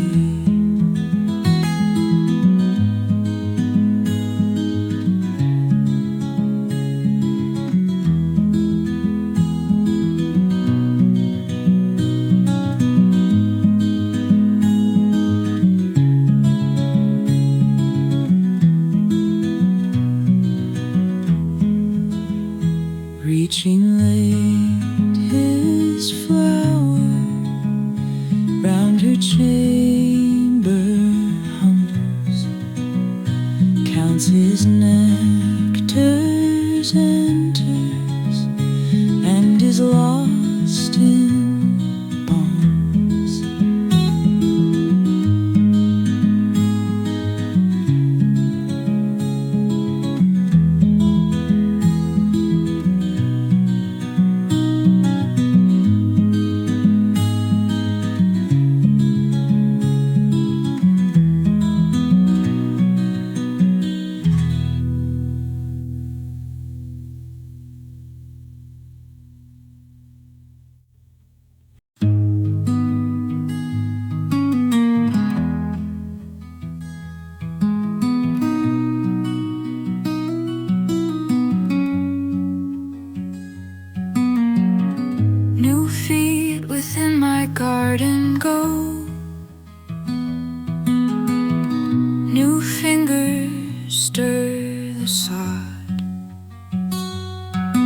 betrays the solitude.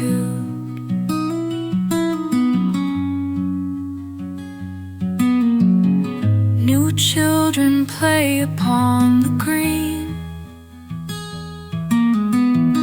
New weary sleep below.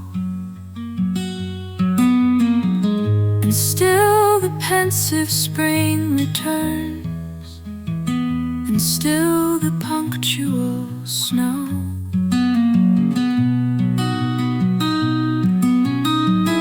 New children play upon the green. New weary sleep below. And still the pensive spring returns, and still the punctual snow.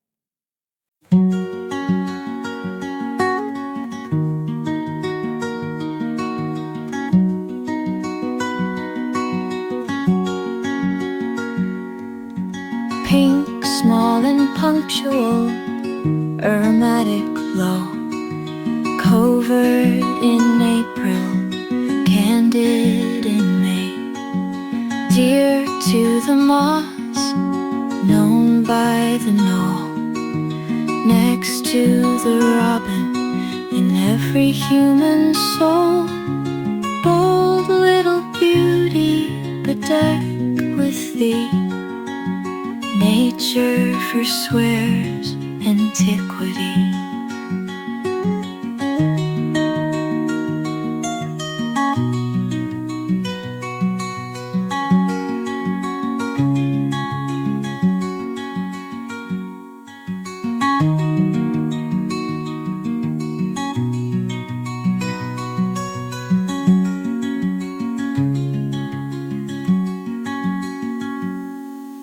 Pink, small and punctual, aromatic glow, covert in April, candid in May, dear to the moss, known by the knoll, next to the robin in every human soul, bold little beauty bedecked with thee. Nature forswears antiquity. Nature forswears antiquity.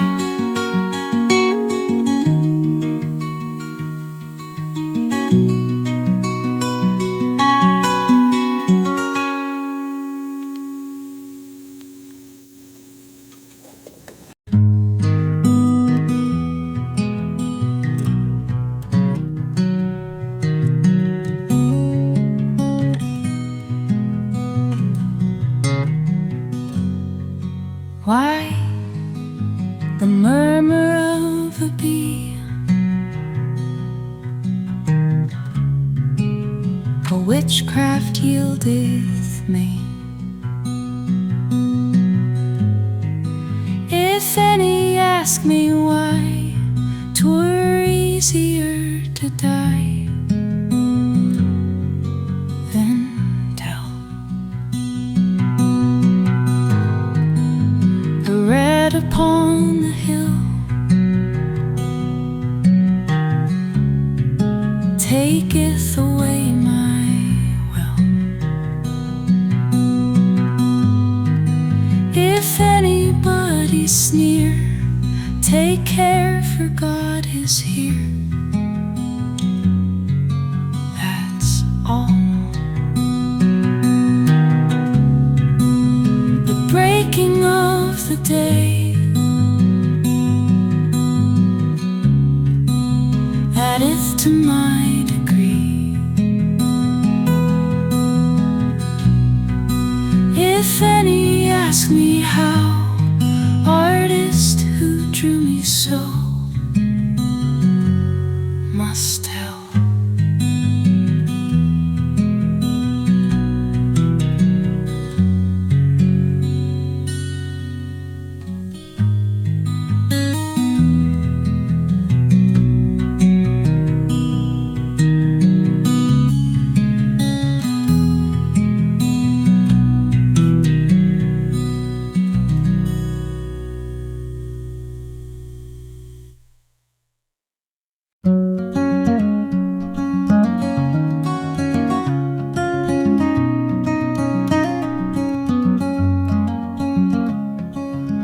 Perhaps you'd like to buy a flower, but I could never sell. If you would like to borrow until the daffodil unties her yellow bonnet beneath the village door, until the bees from Clover Rose their hawk and sherry draw. Why, I will lend until just then, but not an hour more.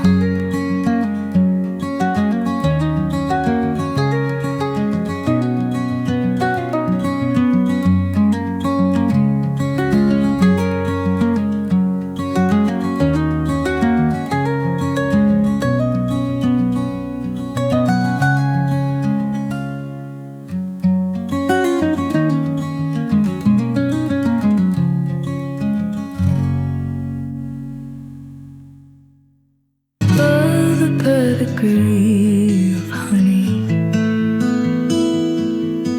does not concern the bee. The clover any time to him is aristocracy.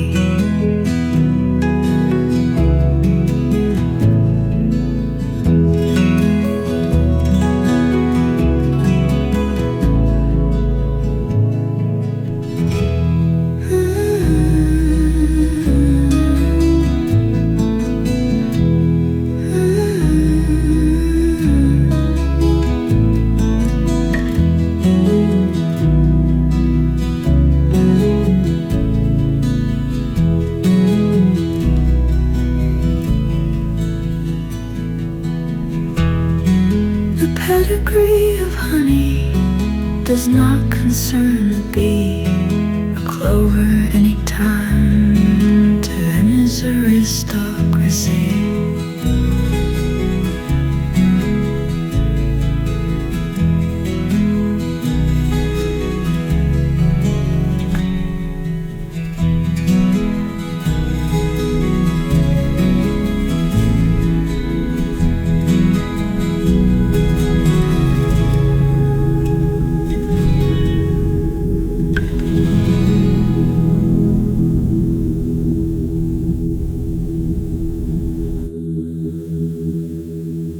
The pedigree of honey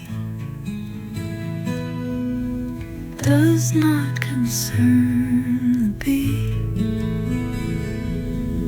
Clover any time to him is aristocracy.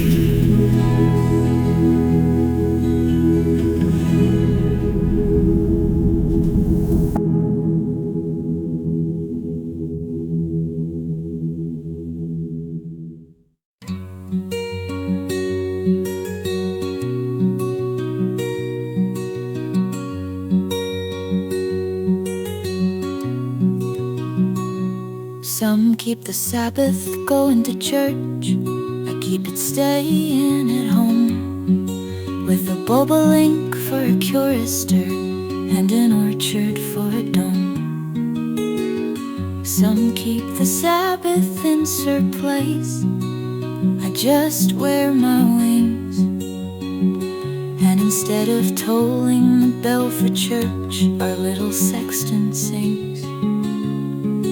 God preaches, a noted clergyman, and the sermon is never long.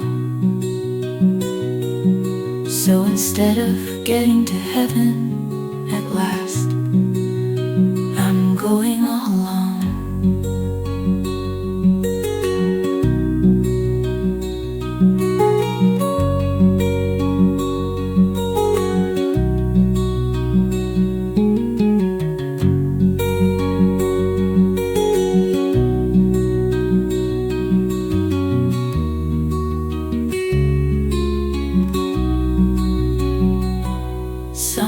the Sabbath, going to church.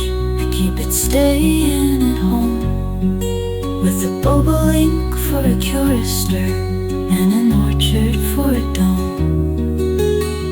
Some keep the Sabbath in surplice. I just wear my wings, and instead of tolling the bell for church, our little sexton sings. God preaches, a noted clergyman, and the sermon is never long. So instead of getting to heaven at last, I'm going all alone. I'm going all alone. I'm going all alone.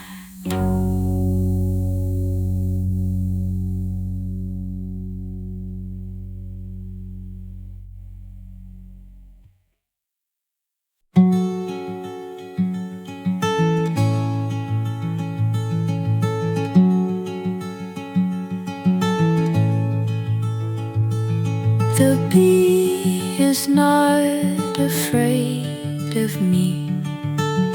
I know the butterfly. The pretty people in the woods receive me cordially.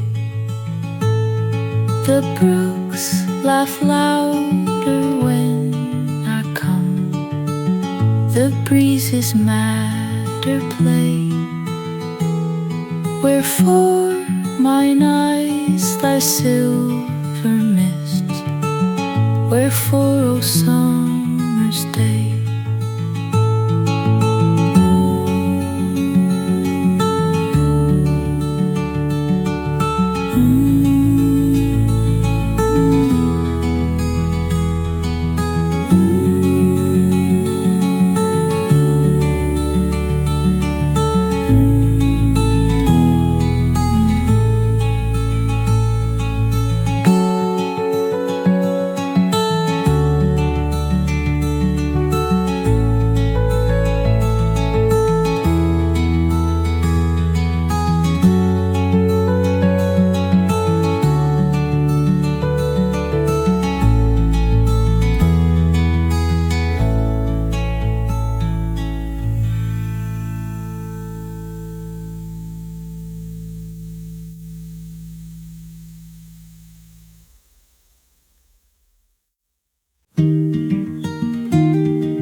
Some rainbow coming from the fair, some vision of the world Kashmir.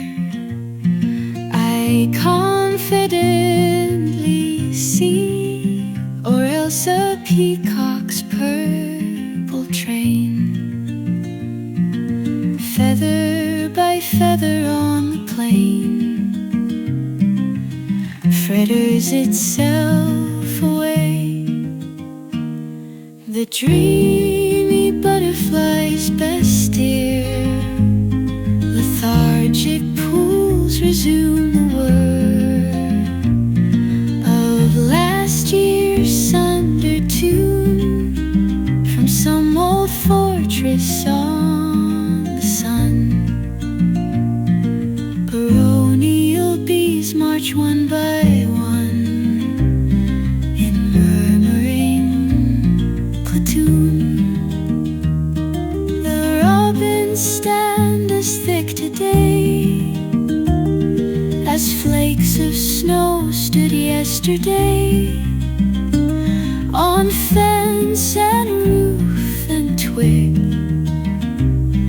The orchis binds her feather on for her old lover Don the sun, revisiting the bog without command or countless still. The regiment of wood and hill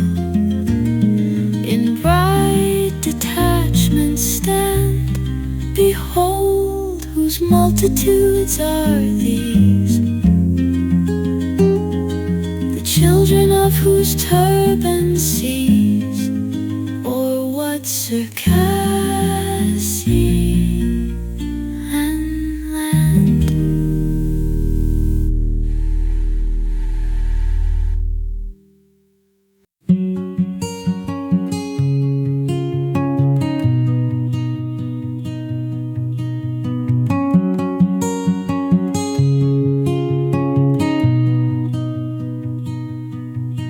The grass so little has to do, a sphere of simple green, with only butterflies to brood and bees to entertain, and stir all day to pretty tunes that breezes fetch along, and hold the sunshine in its lap and bow to everything,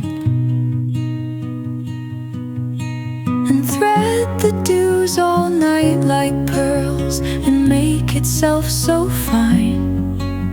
A duchess were too common for such a noticing, and even when it dies to pass in odors so divine, as lowly spices gone to sleep, or amulets of pine. And then to dwell in sovereign barns and dream the days away. The grass so little has to do, I wish I were the hay.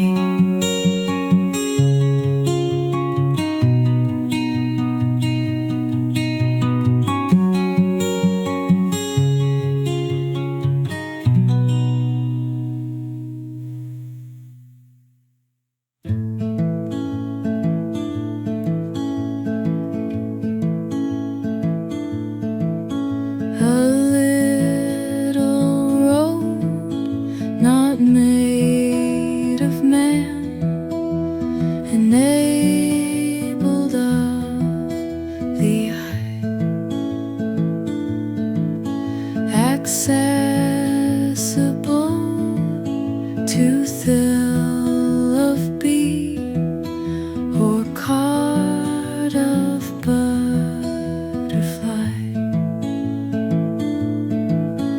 If town it have beyond itself, 'tis that I cannot say.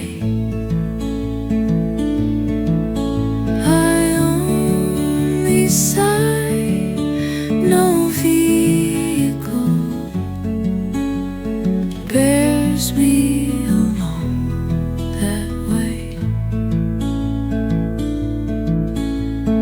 Ooh.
another on the roof. A half a dozen kissed the eaves and made the gables laugh. A few went out to help the brook that went to help the sea. Myself conjectured, were they pearls, what necklaces could be.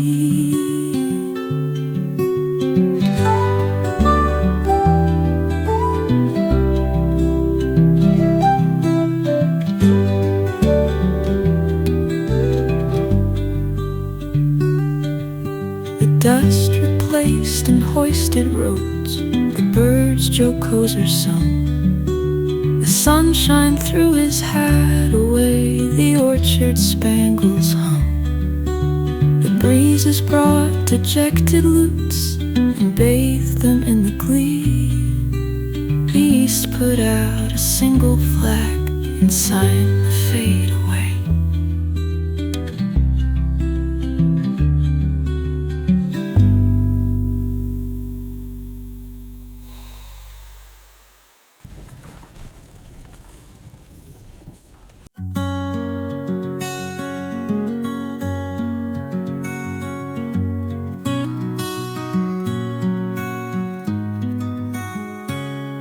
As something in a summer's day, as slow her flambeau burn away, which solemnizes me. As something in a summer's noon, an azure depth, a wordless tune, transcending ecstasy. And still within a summer's night, a something so transporting bright, I clap my hands to see,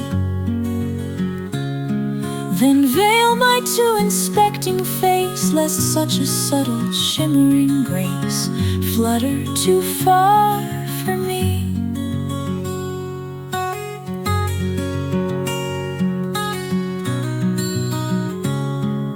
The wizard fingers never rest, the purple brook within the breast still chafes its narrow bed, still rears the east her amber flag, guides still the sun along the crag, his caravan of red.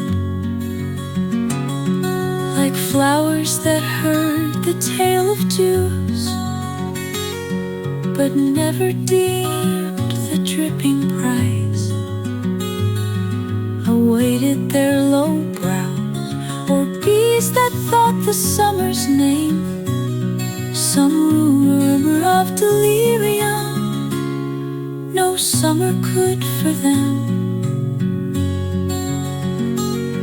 Or Arctic creature dimly stirred by tropic hint, some traveled bird imported to the wood, or wind's bright signal to the ear, making that homely and severe contented note before.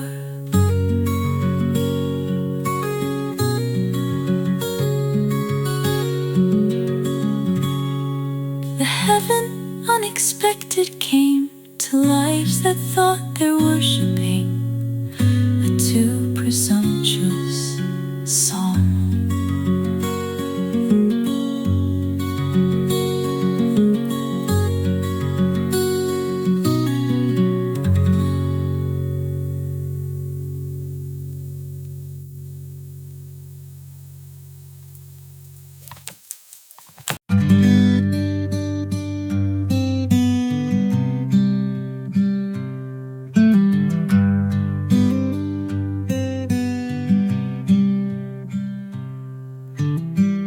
This is the land the sunset washes.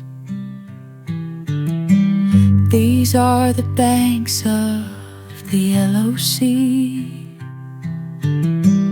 where it rolls or whither it rushes. These are the western mysteries.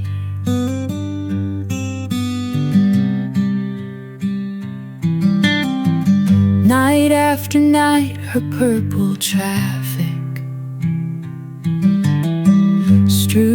the landing with opal bells. Merchantmen poise upon horizons,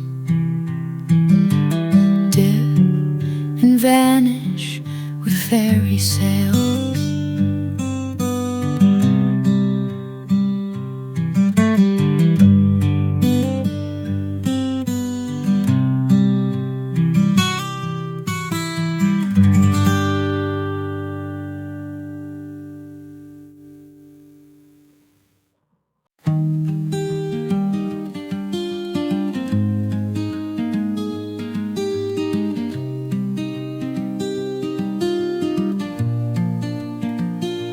There is a flower that bees prefer and butterflies desire,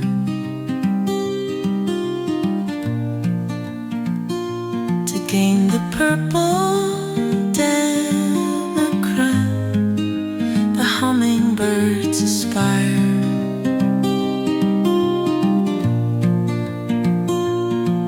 And whatsoever insect pass, a honey bears away, proportion to his several dearth and her capacity.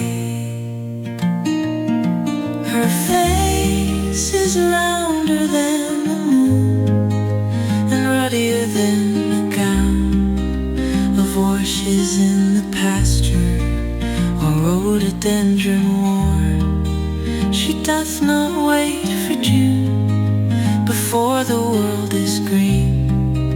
Her sturdy little countenance against the wind is seen.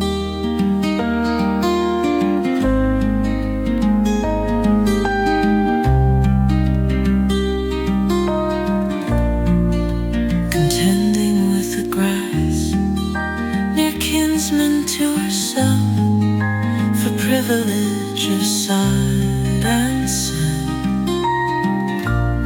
sweet litigants for life. And when the hills are full and newer fashions blow, doth not retract a single spice for pang of jealousy. Her public is the noon, her providence the sun, her progress by the bee proclaimed in sovereign swerveless tune. The bravest of the host, surrendering the last, no reason of defeat aware when cancelled by the frost.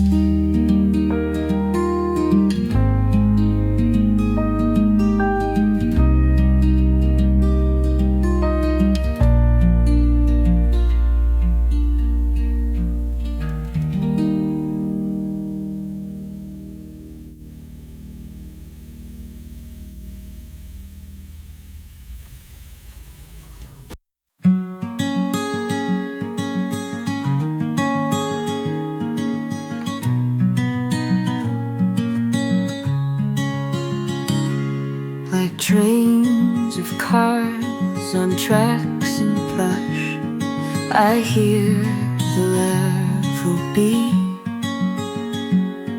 Ajar across the flowers grows, their velvet masonry,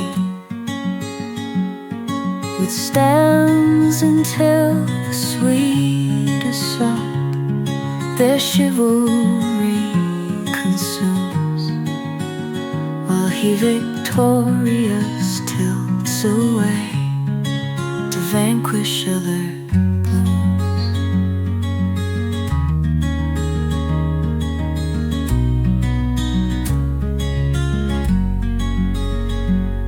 His feet are shod with gauze, his helmet is of gold, his breast a single onyx with chrysoprase inlaid. His labor's a chant, his idleness a tune. Oh, for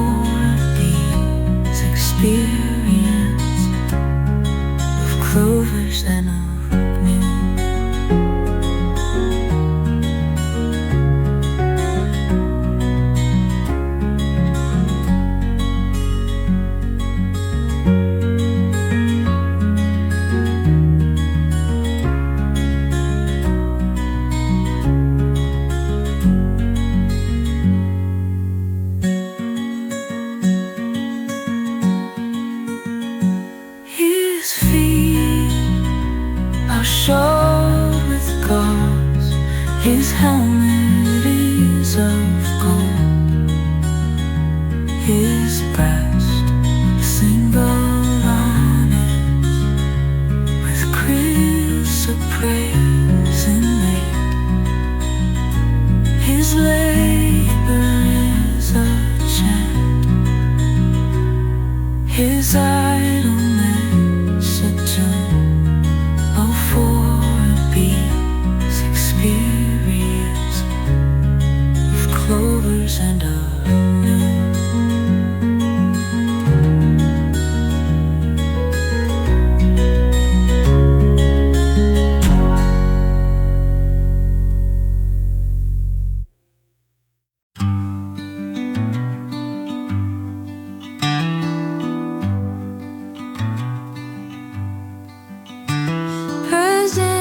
Presentiment is that long shadow on the lawn, indicative that suns go down.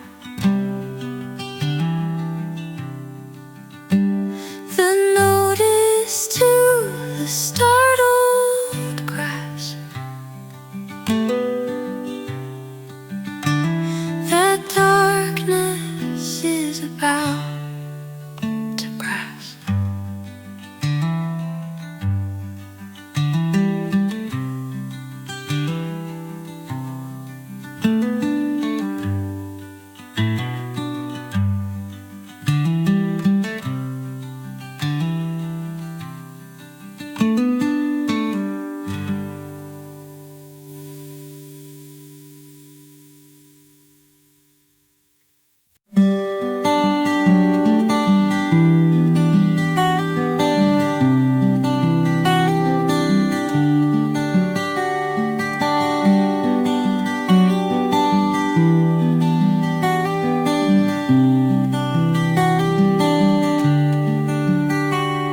As children bid the guest good night, and then reluctant turn, my flowers raise their pretty lips, then put their nightgowns on.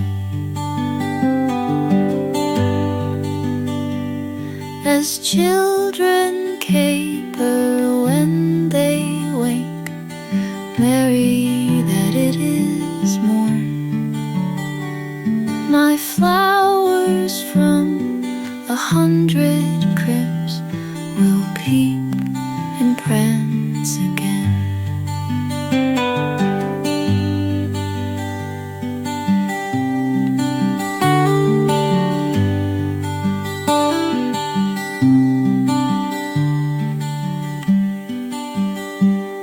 As children caper when they wake, merry that it is morn, my flowers from 100 cribs will peep and prance again.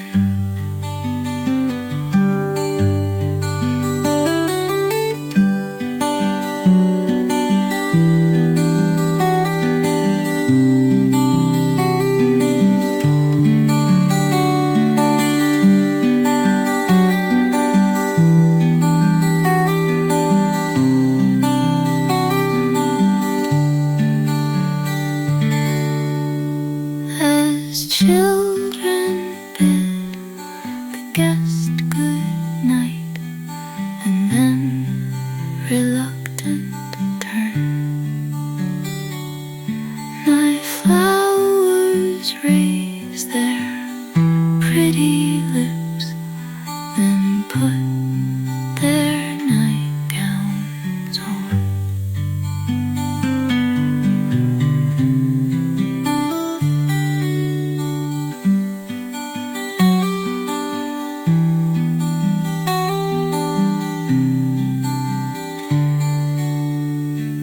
Again.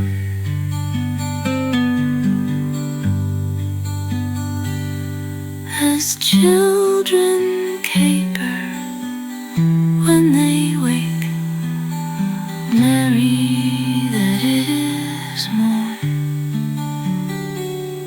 My flowers from 100 cribs will peep and prance again. Will peep.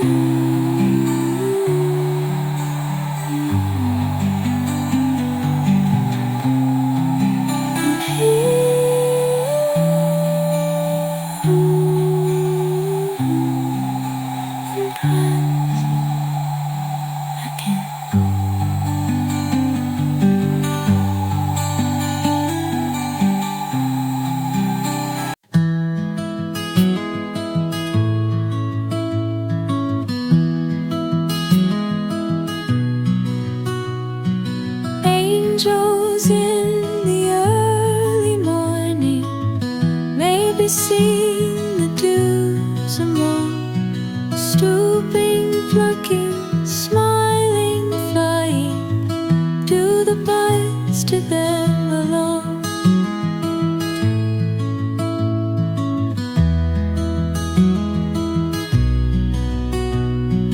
Angels when the sun is hottest may be seen the sands among, stooping, plucking, sighing, flying, parch the flowers they bear along.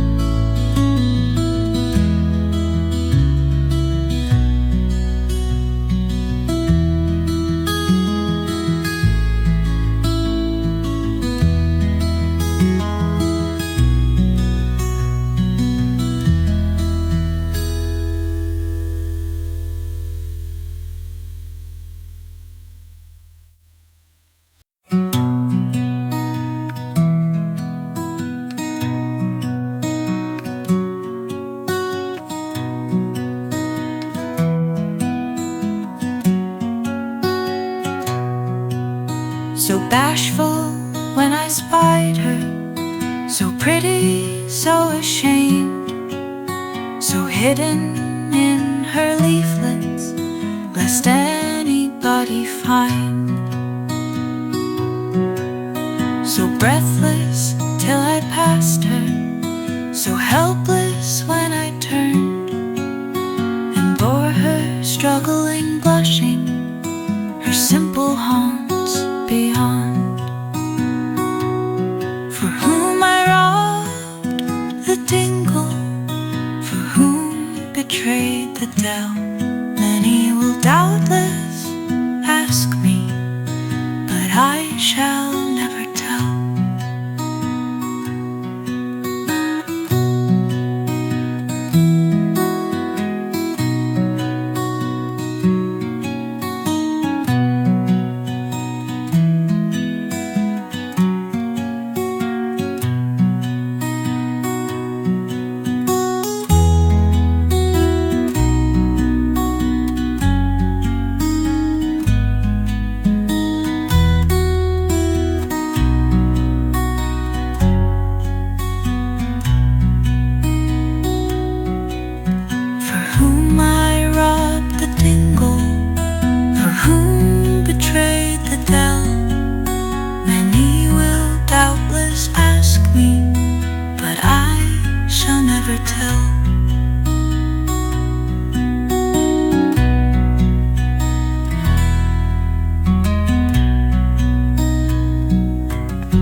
His observation on the fold, his inquest everywhere. The seasons prayed around his knees, like children round a sire. Grandfather of the days is he, of dawn the ancestor.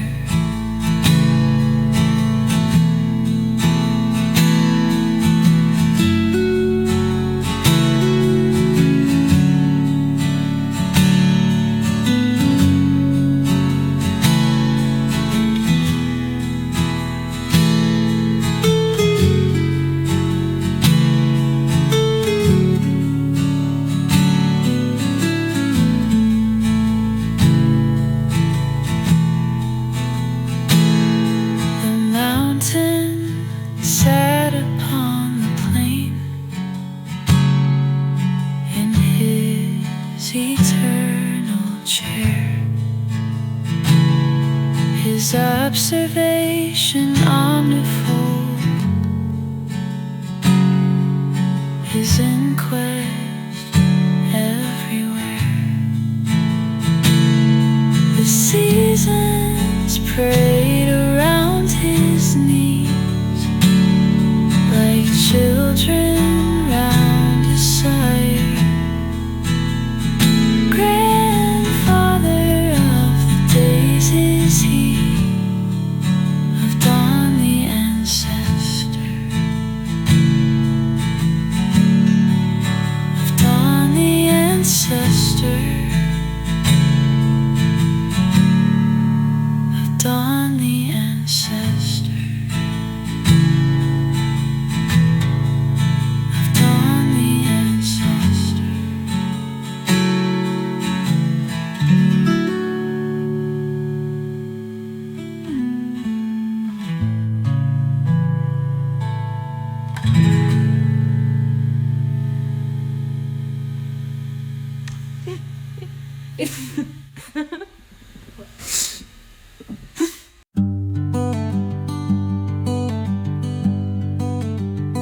I'll tell you how the sun rose, a ribbon at a time, the steeple swirling amethyst, the news like squirrels ran.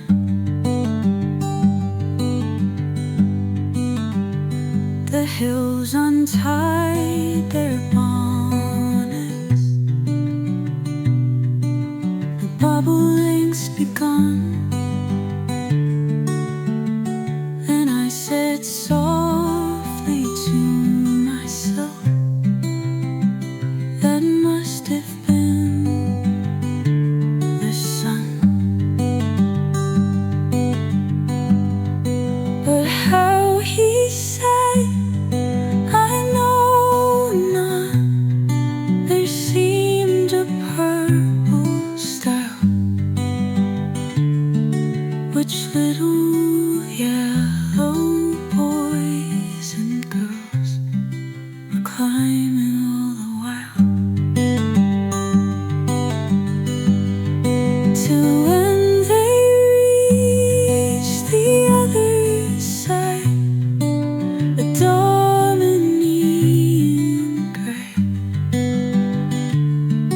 put gently up the evening bars and led the flock away.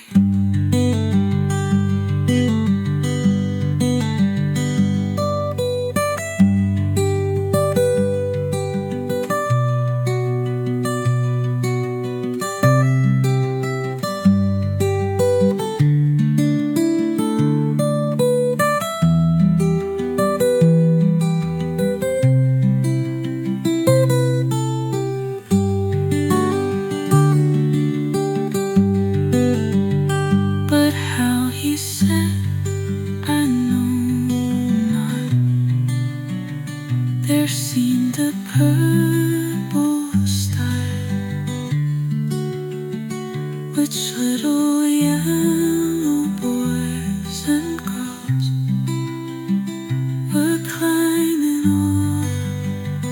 all the while, till when they reached the other side, a dominating gray put gently up the evening bars and led the flock away.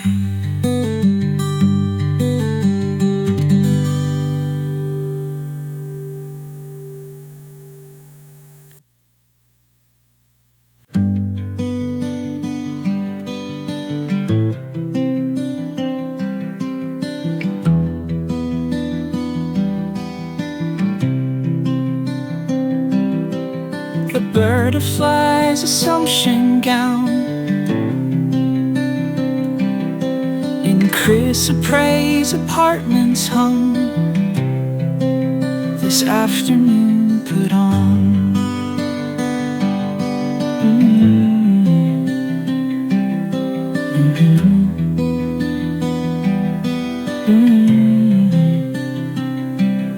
How condescending to descend and be of buttercups a friend in a New England town.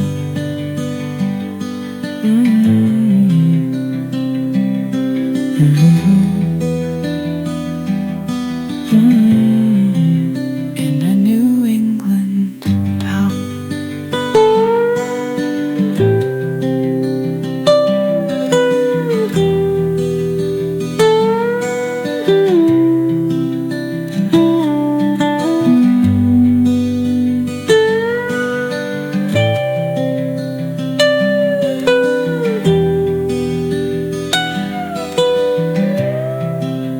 In a New England town.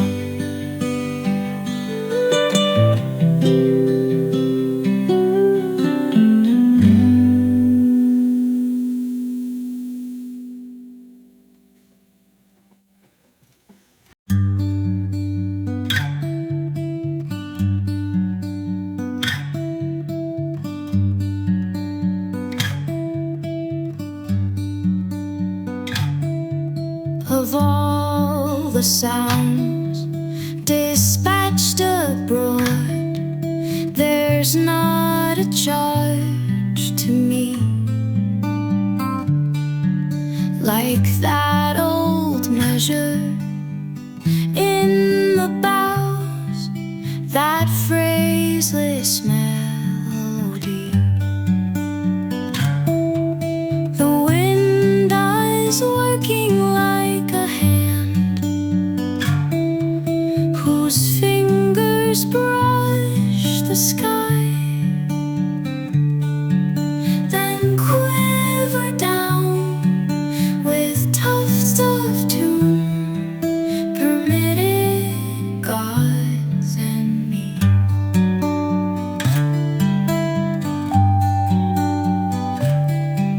When winds go round and round in bands and thrum upon the door,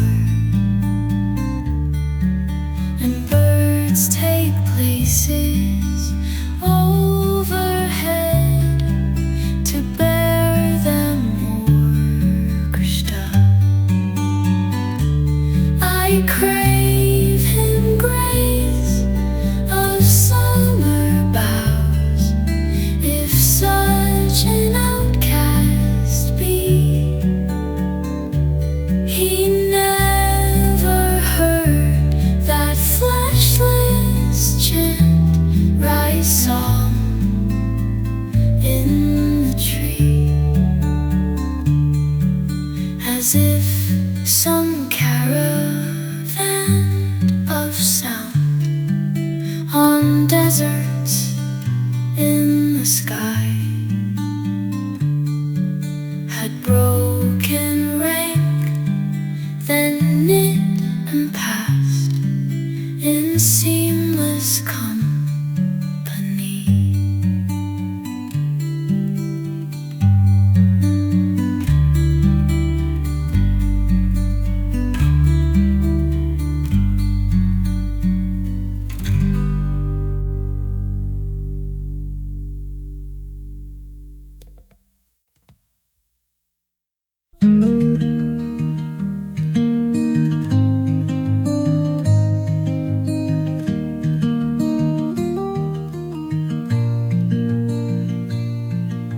Apparently with no surprise to any happy flower, the frost beheads it at its play in accidental power.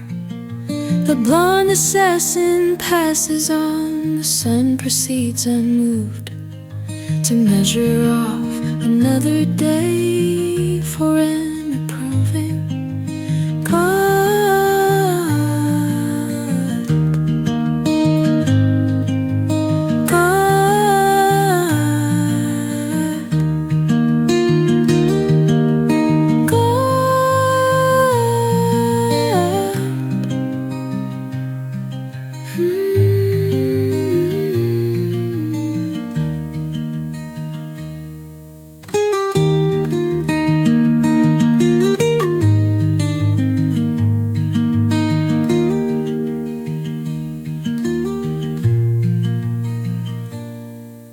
Apparently with no surprise to any happy flower, the frost beheads it at its play in accidental power. The blonde assassin passes on, the sun proceeds unmoved to measure off another day for an approving God.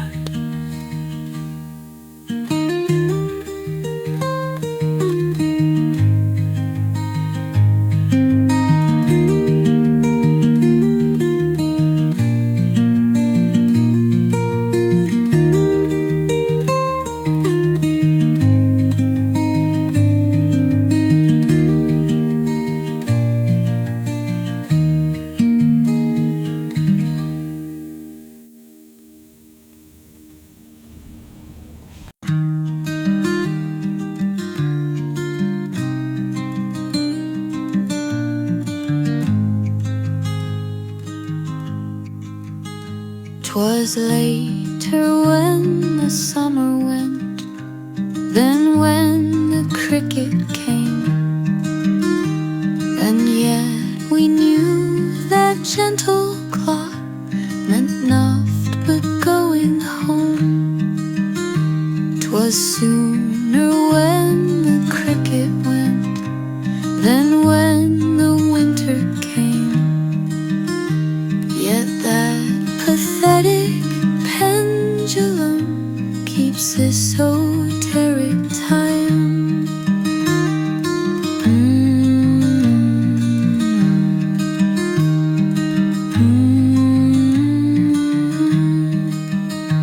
'Twas later when the summer went than when the cricket came, and yet we knew that gentle clock meant naught but going home.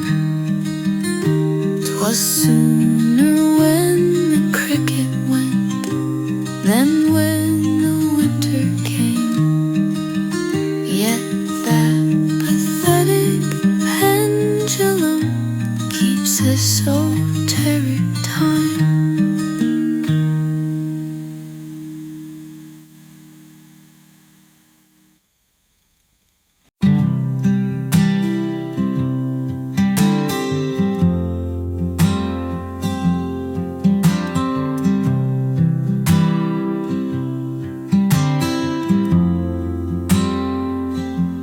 These are the days when birds come back, a very few, a bird or two, to take a backward look.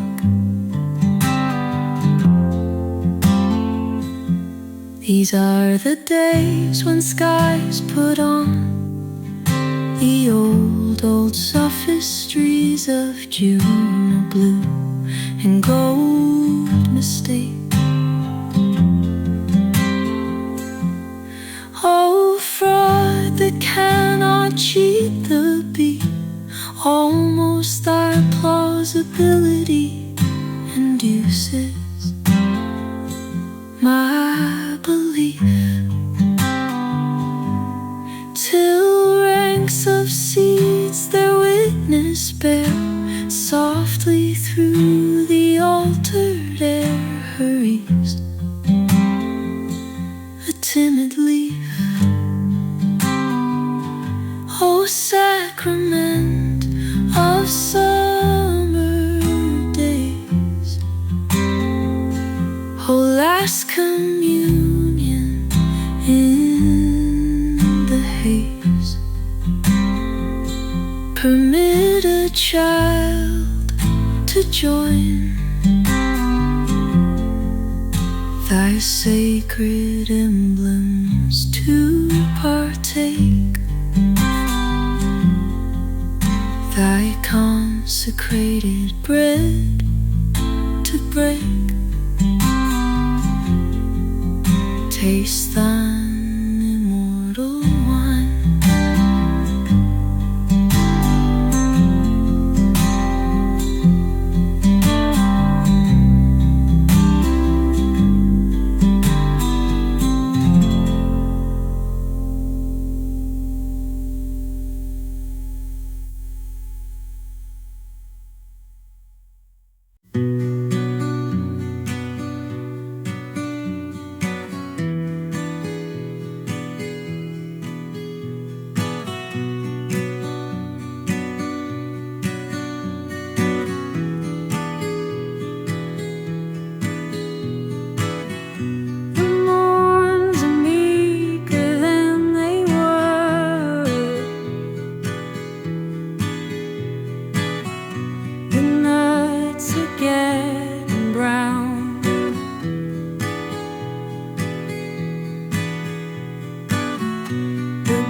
Plumper,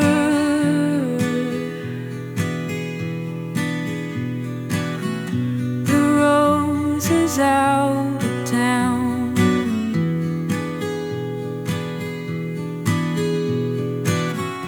The maple wears a gayer scarf. The field a scarlet gown.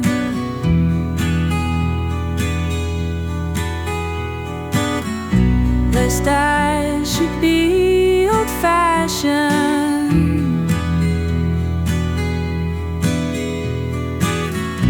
I'll put a trinket on, made of cards that always last. Not words being lowered, staff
The sky is low, the clouds are mean, a traveling flake of snow. Across a barn or through a rut, debates if it will go. A narrow wind complains all day how someone treated him. Nature, like us, is sometimes caught without her diadem.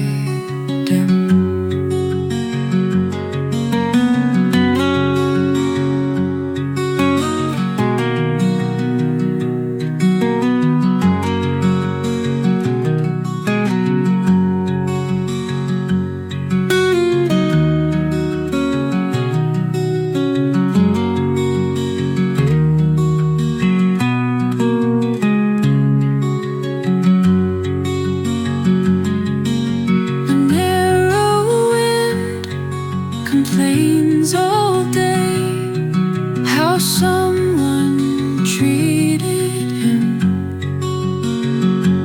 Nature, like us, is sometimes caught without her diadem. Without her diadem. Without her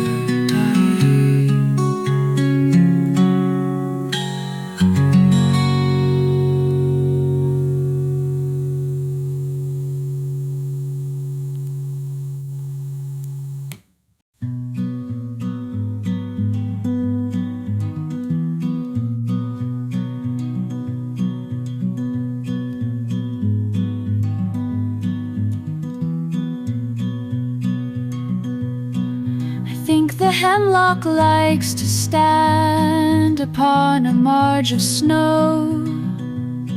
It suits his own austerity and satisfies an awe that men must slake in wilderness or in the desert cloy. An instinct for the hoar, the bald, Lapland's necessity.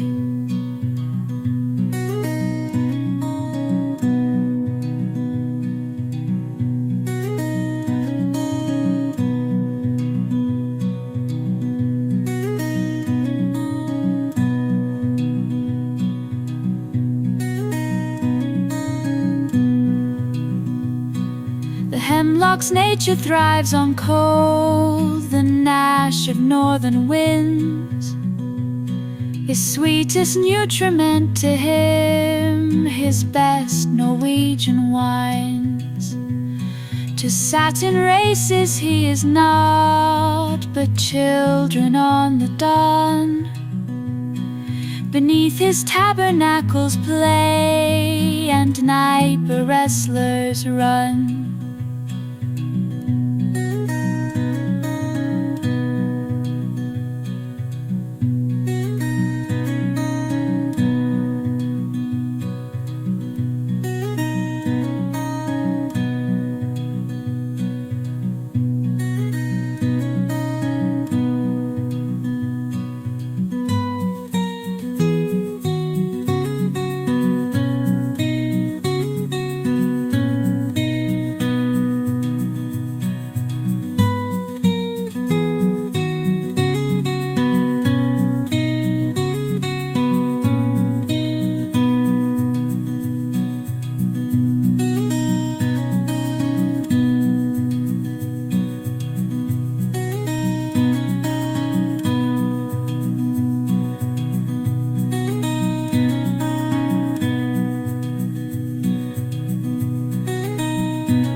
hemlock likes to stand upon a marge of snow. It suits his own austerity and satisfies an awe that men must slake in wilderness or in the desert cloy. An instinct for the whore, the bold, Lapland's necessity.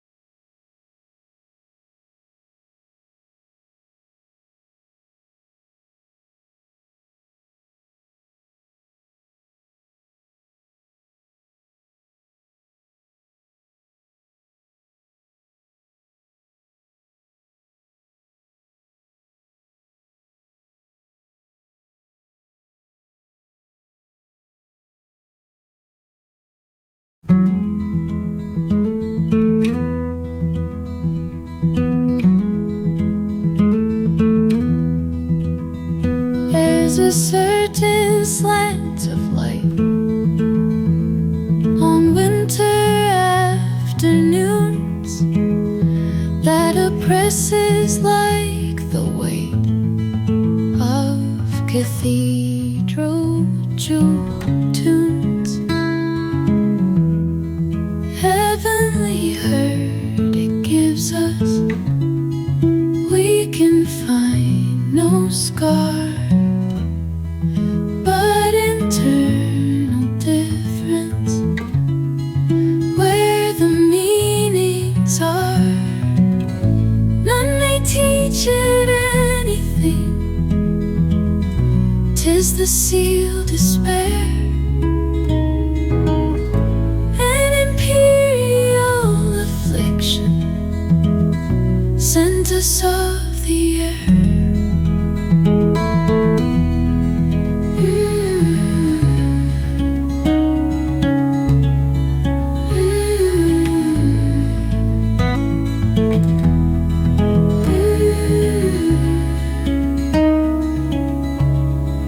When it comes, the landscape listens, shadows hold their breath. When it goes, it's like the distance on the look of death.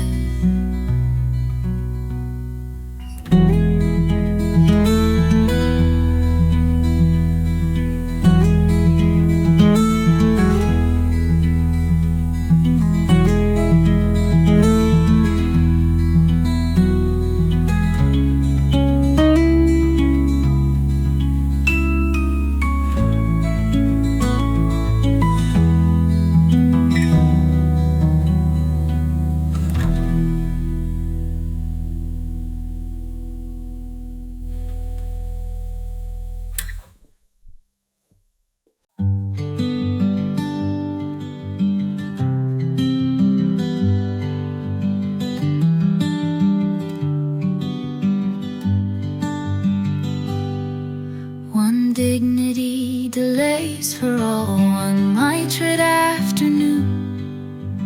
None can avoid this purple, none evade this crown. Coach it in shores and footmen, chamber and state and throne. Bells also in the village as we ride grand along. What dignified attendance, what service when we pause, how loyally at parting their 100 hats they raise, how palm surpassing ermine when simple you and I present our meek escutcheon and claim the rank to die.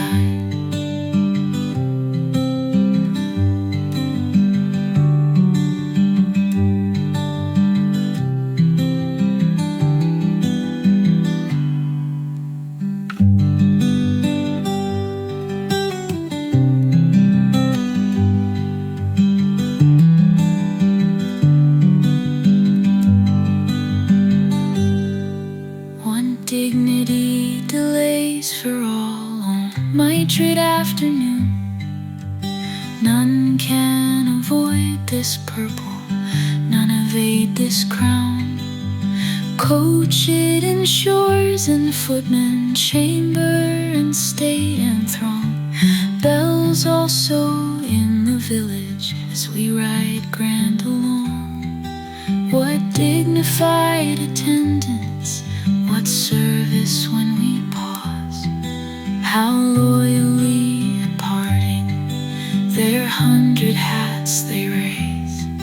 How pomp surpassing ermine when simple you and I present our meek escutcheon and claim the rank to die.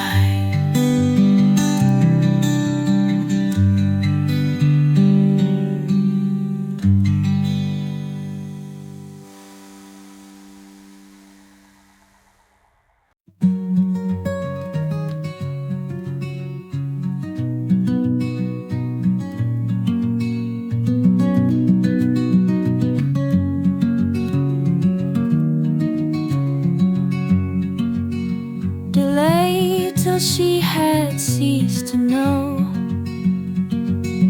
Delay till in its vest of snow her loving bosom lay. An hour behind the fleeting breath, later by just an hour then in death. Oh, lagging yesterday. Could she have guessed that it would be? Could but a crier of the glee have climbed the distant hill, had not the bliss so slow a pace? Who knows but this surrendered face were undefeated still? Oh, if there may departing be any forgot by victory in her imperial round, show them this meek of pearl thing that could not stop to be a king, doubtful if it be crowned.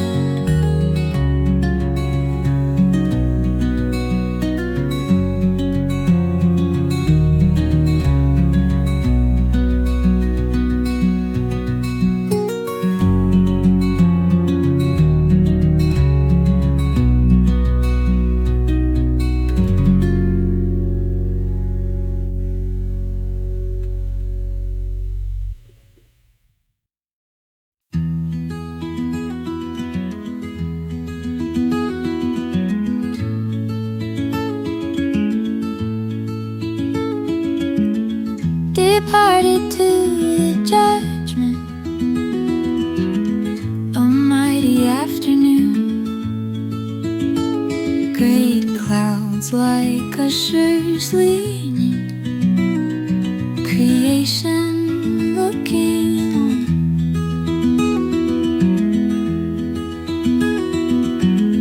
The flesh surrendered, cancelled, the body less begun. Two worlds like audiences to search and leave the soul alone.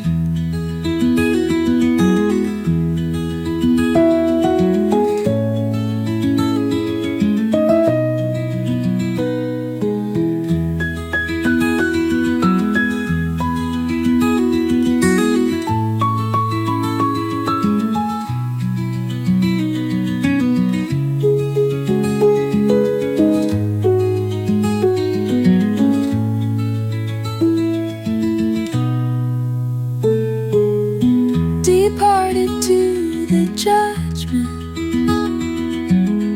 a mighty afternoon. Great clouds like ushers leaning, creation looking on.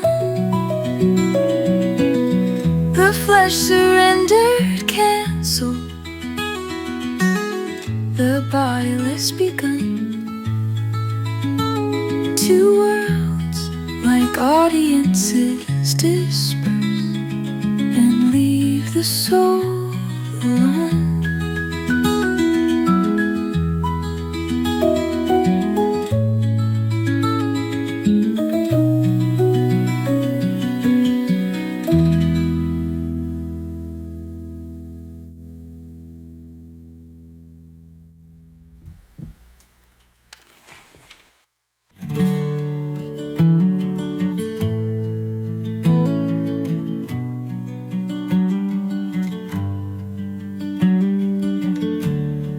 Safe in their alabaster chambers,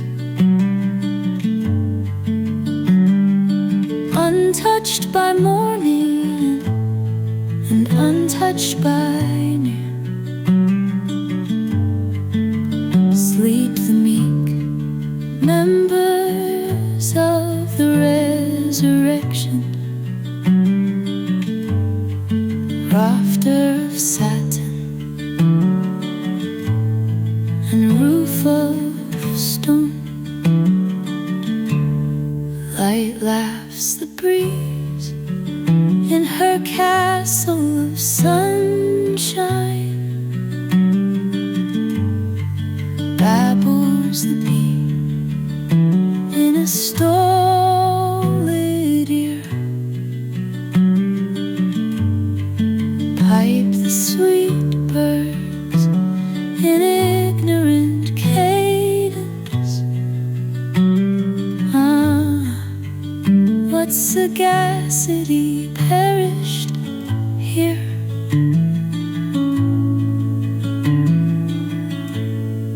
Grand go the years in the crescent above them. Worlds scoop their arcs and firmaments roll. Diadems drop and doges surrender, soundless as dots on a disk of snow.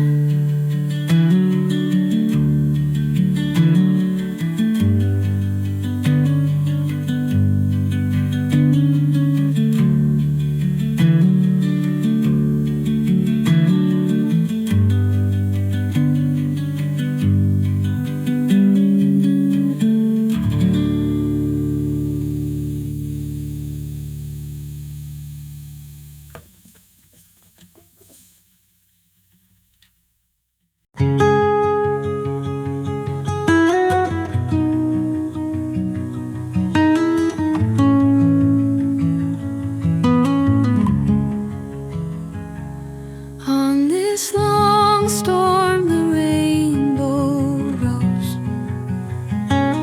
On this late morn the sun. The clouds like listless elephants, horizons straggled down.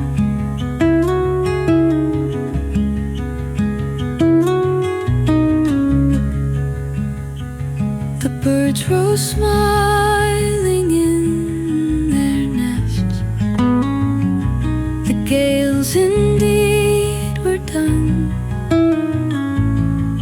Alas, how heedless were the eyes on whom the summer shone.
coon tightens colors tease.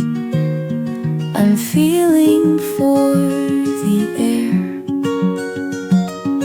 a dim capacity for wings degrades the dress I wear. A power of butterfly must be the aptitude to fly. Meadows of majesty concedes, and easy sweeps of sky. So I must baffle at the hint, and cipher at the sign, and make much blunder if at last I take the clue divine.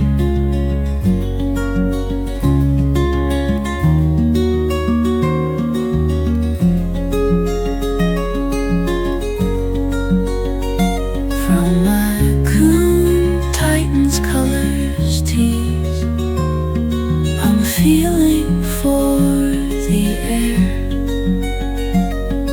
a dim capacity for wings degrades the dress I wear. A power of butterfly must be the aptitude to fly. Meadows of majesty concedes, and easy sweeps of sky. So I must baffle at the hint, and cipher at the sign, and make much blunder if at last I take the clue divine.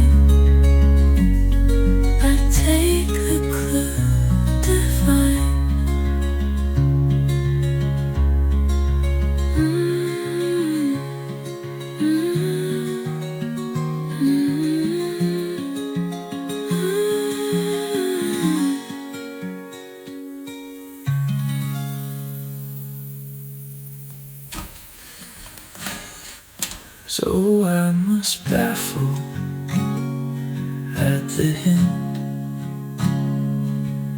and cipher at the sign, and make much blunder if at last I take the clue divine.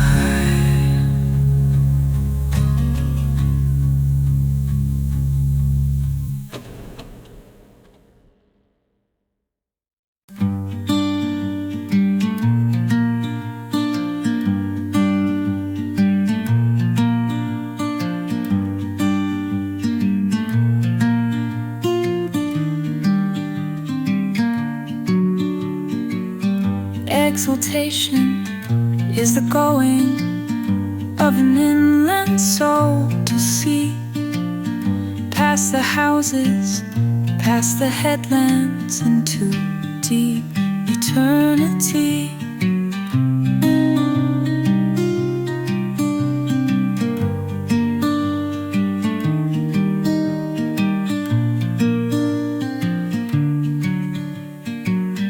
Bred as we among the mountains, can the sailor understand the divine intoxication of the first league out from land?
doubtless did his best. How softly sinks his trembling sun in human nature's west.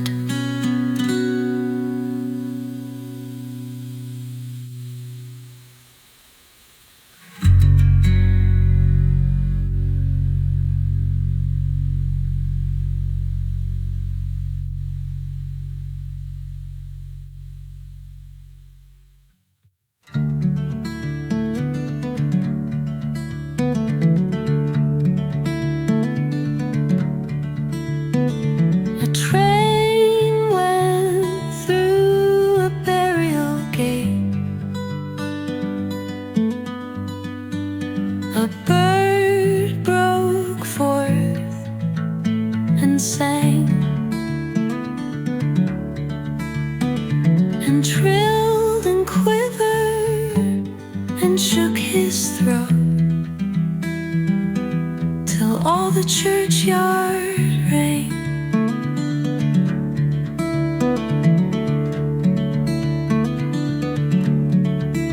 And then it just did his little notes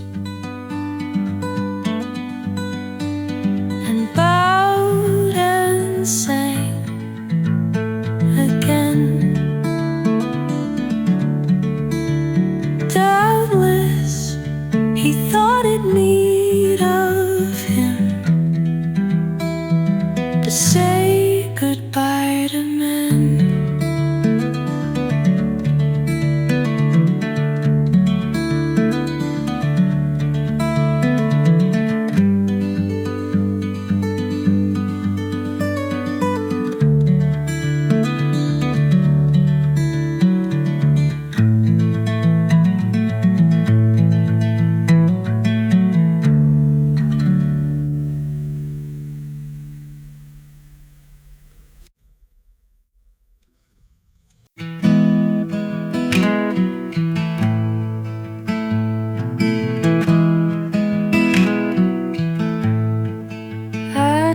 For beauty, but was scarce adjusted in the tune.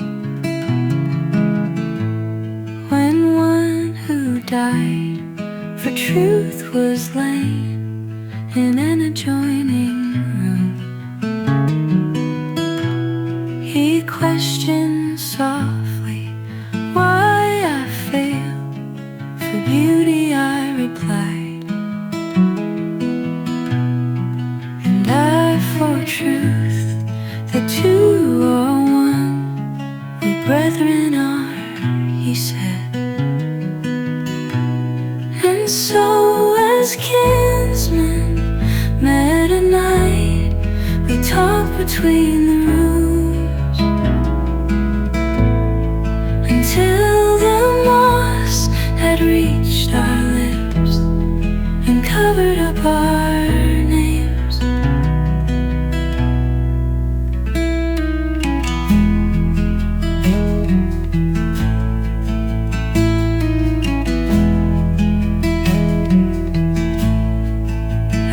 died for beauty, but was scarce adjusted in the tomb. When one who died for truth was lain in an adjoining room, he questioned softly why I failed. For beauty I replied,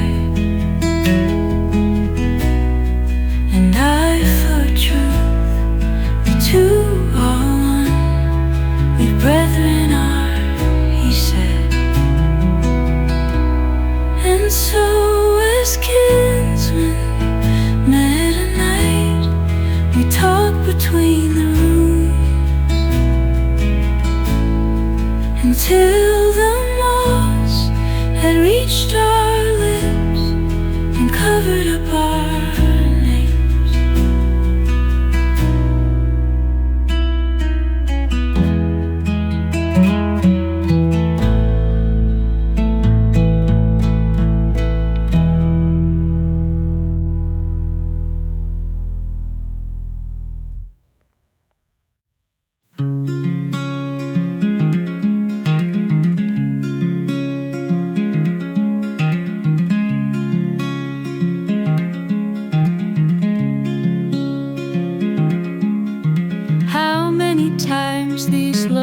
it staggered.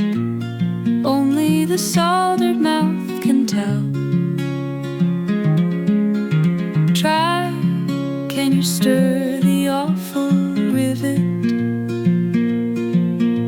Try, can you lift the hasps of steel?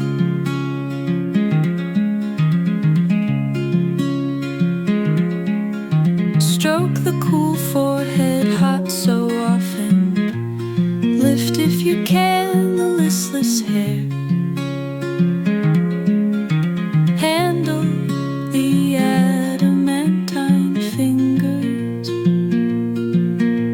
Never a thimble more shall wear.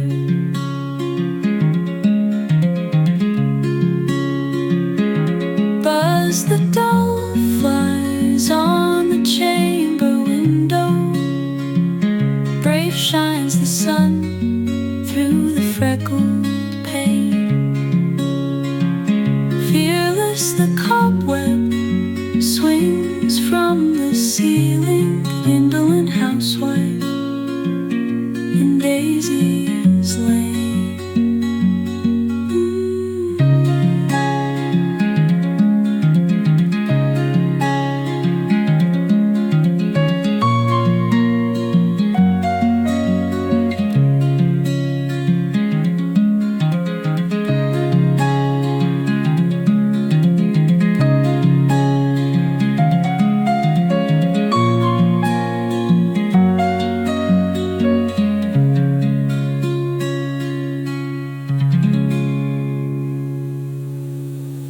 Buzz the dull flies on the chamber window. Brave shines the sun through the freckled pane.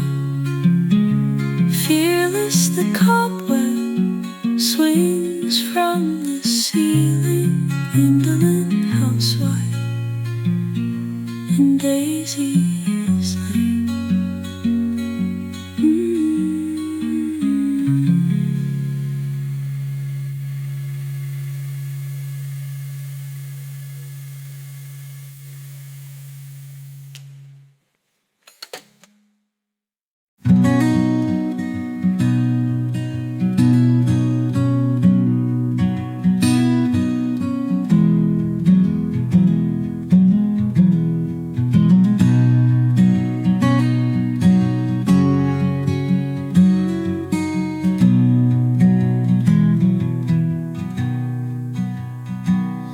Like a look of agony, because I know it's true.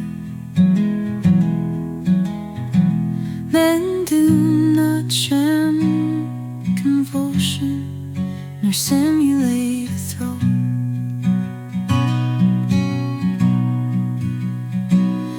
The eyes glaze once, and that is death. Impossible to feign. The beat upon the forehead by homely anguish strewn.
that short potential stir that each can make but once, that bustle so illustrious, 'tis almost consequence, is the eclat of death. O thou unknown renown, that not a beggar would accept, had he the power to spurn.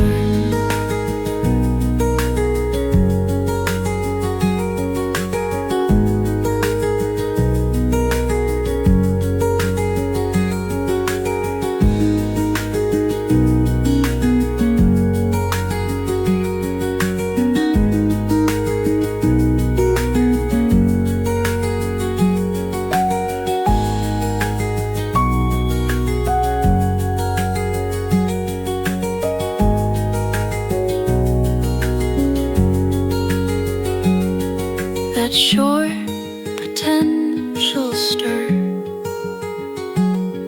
that each can make but once, that bustle so illustrious, is almost consequence, is the eclat of death. O thou unknown renown, that not a beggar would accept, had he the power to spurn, had he the power to spurn, had he the power to spurn.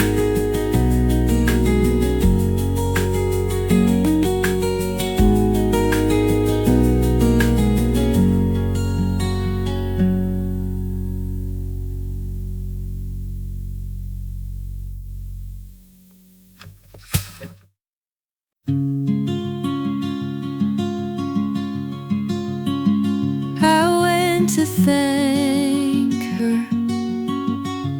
but she slept, her bed a funneled stone, with nosegays at the head and foot that travelers had thrown.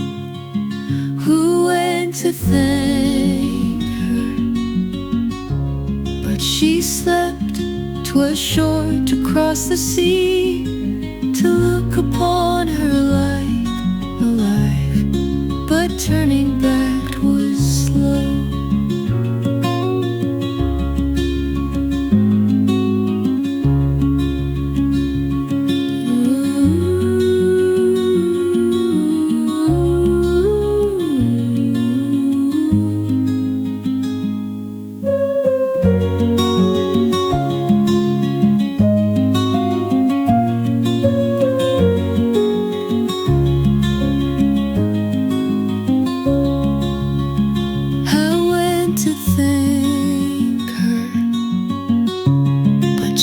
Slept, 'twas short to cross the sea, to look upon her life alive, but turning back was slow.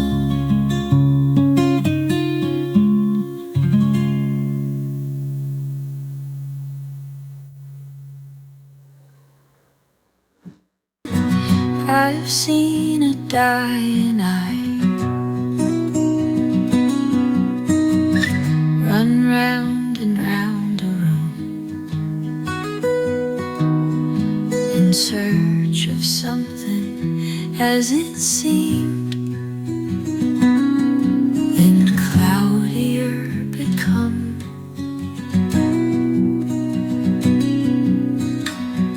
and then obscure with fog, and then be soldered down, without disclosing what it be. They were blessed to have their seen.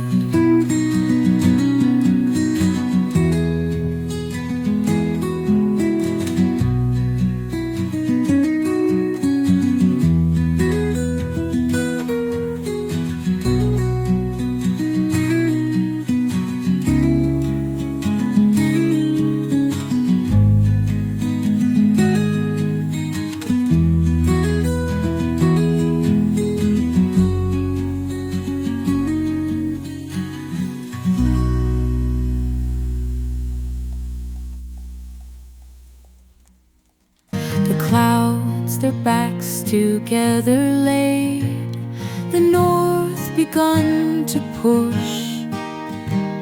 The forests galloped till they fell, the lightning skipped like mice, the thunder crumbled like a stuff.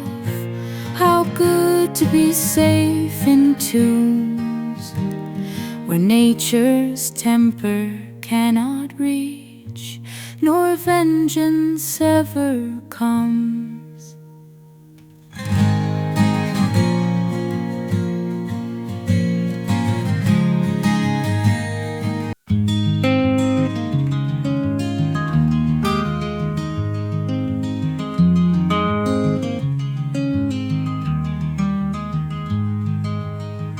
I never saw a more, I never saw the sea, yet know I how the heather looks, and what a wave must be.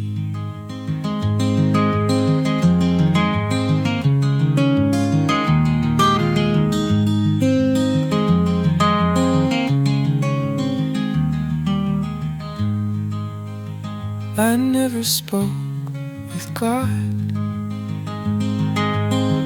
nor visited in heaven, yet certain am I of the spot, as if the child were given.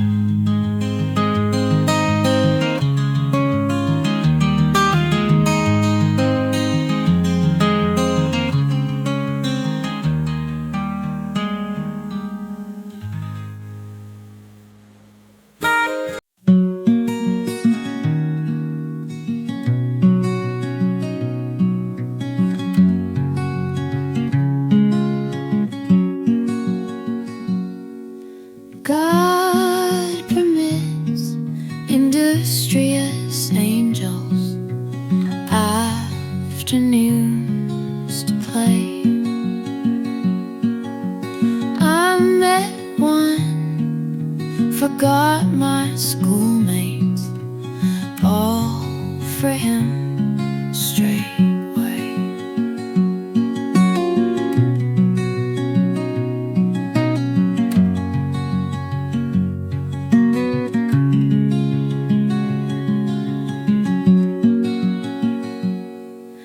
God calls home the angels promptly at the setting sun. I miss mine, how dreary marbles after playing ground.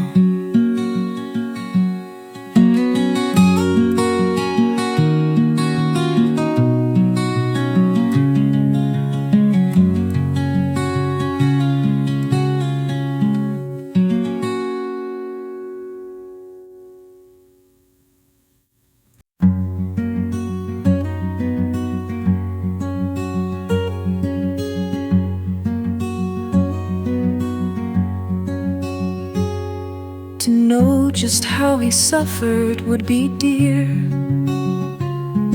To know if any human eyes were near, to whom he could entrust his wavering gaze, until it settled firm on paradise.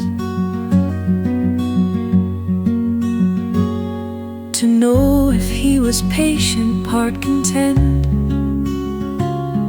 was dying as he thought, or different, a pleasant day to die? And did the sunshine face his way? What was his furthest mind, of home or God, or what the distance say? And news that he ceased human nature on such a day. And wishes, had he any, just his sigh accent had been legible to me. And was he confident until all fluttered out in everlasting well? And if he spoke, what name was best? What first? What one broke off with at the drowsiest? Was he afraid or tranquil? Might he know how consciousness could grow, till love that was, and love too blessed to be, meet and the junction be eternity.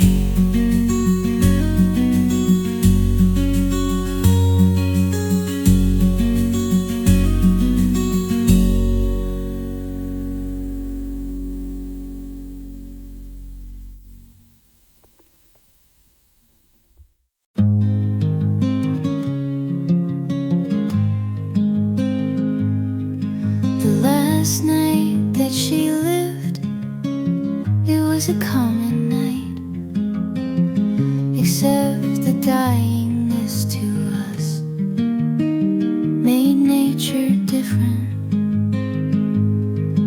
We noticed smallest things, things overlooked before, by this great light upon our minds, italicized as it were. Others could exist, well, she must finish quite. A jealousy for her arose, so nearly infinite.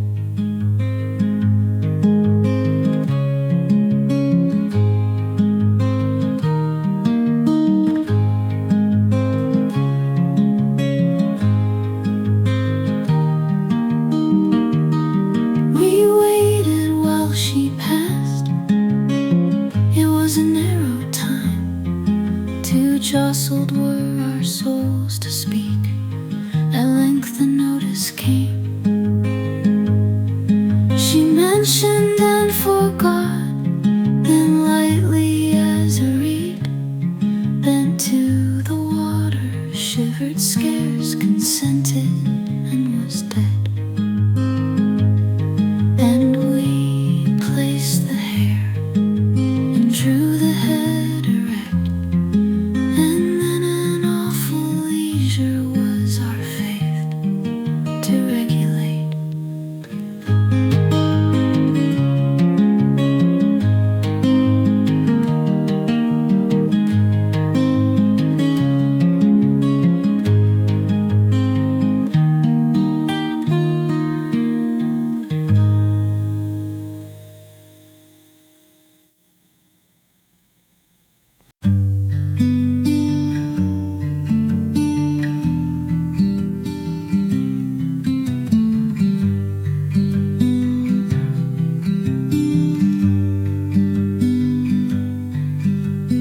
Not in this world to see his face. Sounds long until I read the place where this is said to be, but just the primer to a life. Unopened and rare upon the shelf, clasped yet to him and me, and yet my primer suits me so. I would not choose a book to know, and that be sweet or wise. Might someone else so learn be, and leave me just my ABC himself, could have the skies.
Not in this world to see his face.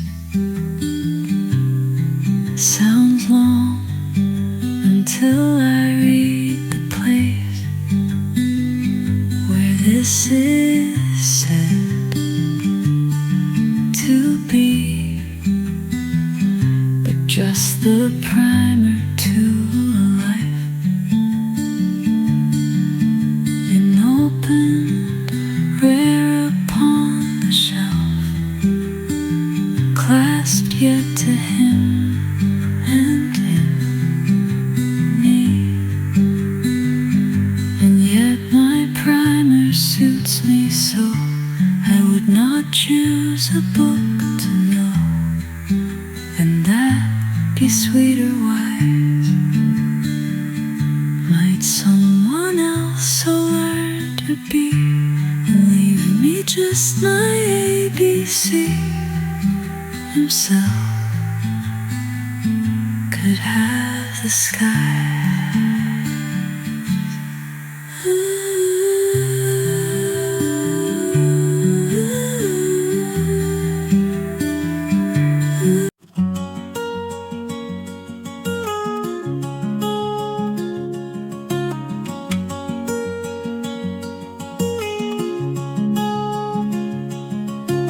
Bustle in a house,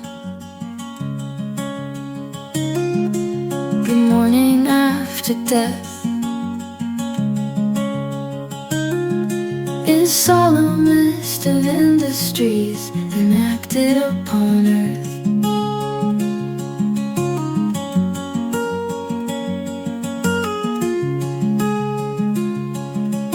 The sweeping of the heart, putting love away. We shall not want to use again until eternity.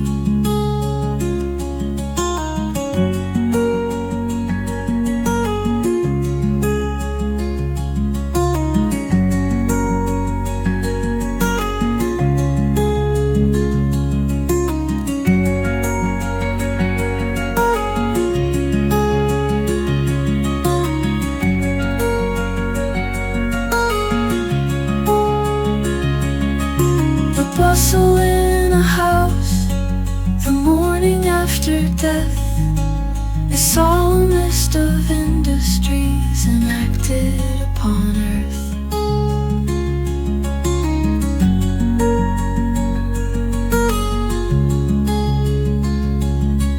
The sweeping up the heart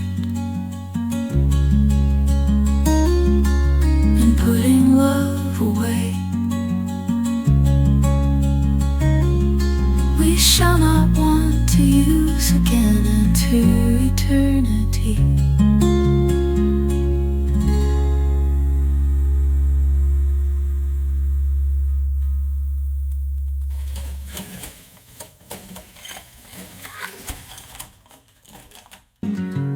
I reason earth is short, in anguish absolute and many hurt. But what of that? I reason we could die. The best vitality cannot excel decay. But what of that?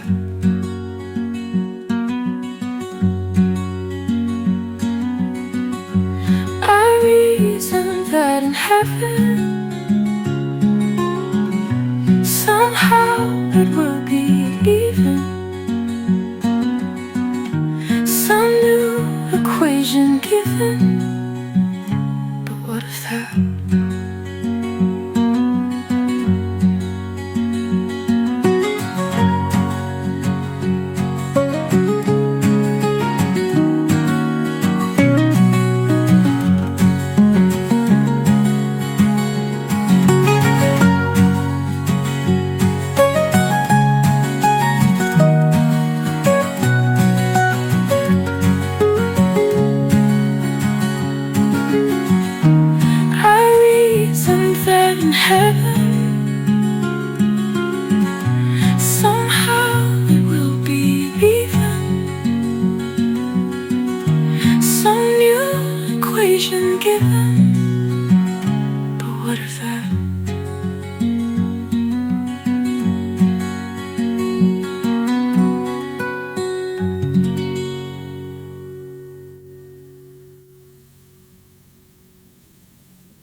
Of whom am I afraid? Not death, for who is he? The porter of my father's lodge, as much abosheth me. Of life were ought I fear a thing that comprehendeth me in one or more existences at deity's decree. Of resurrection is the east, afraid to trust the morn with her fastidious forehead, as soon impeach my crown.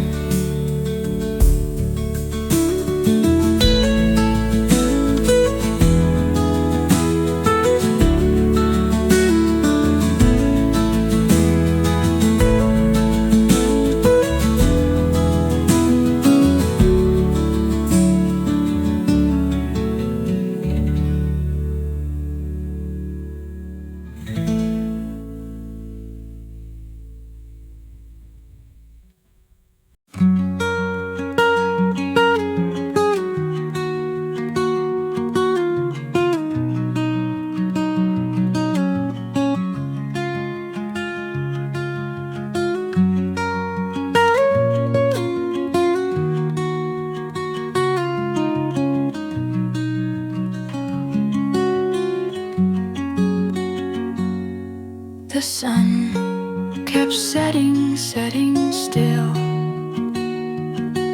no hue of afternoon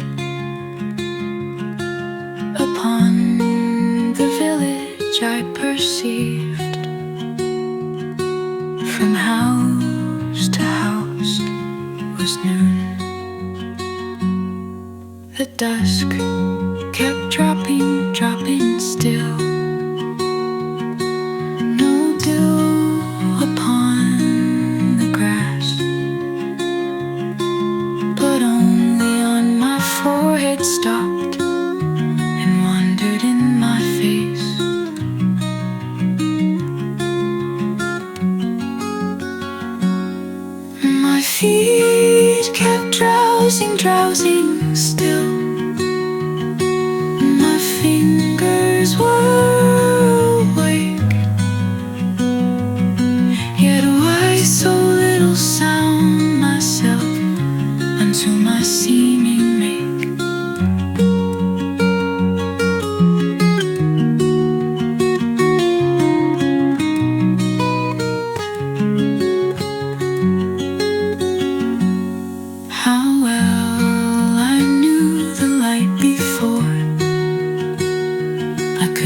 see it now. 'Tis dying, I am doing, but I'm not afraid to know.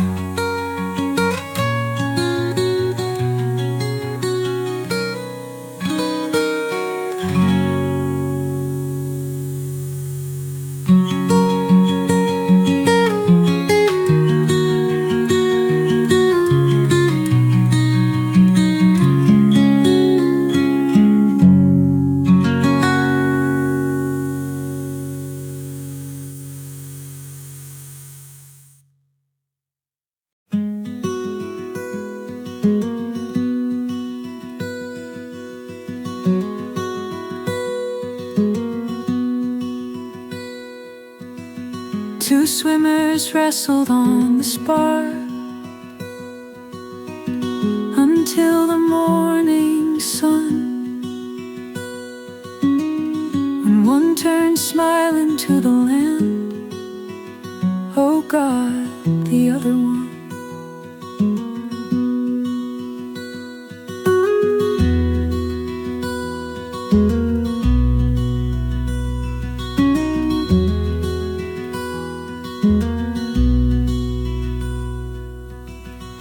Stray ships passing spider face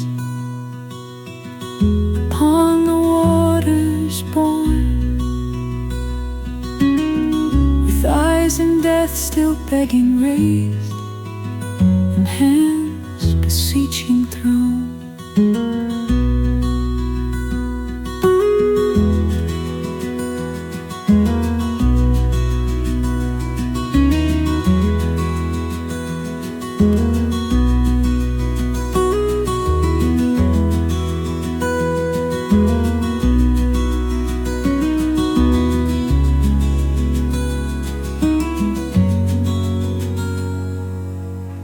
Two swimmers wrestled on the spar until the morning sun.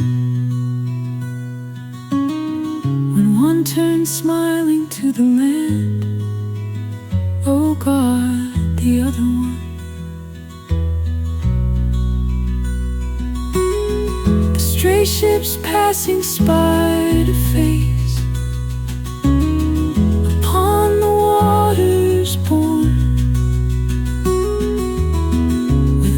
and death still begging raised, and hands beseeching throne.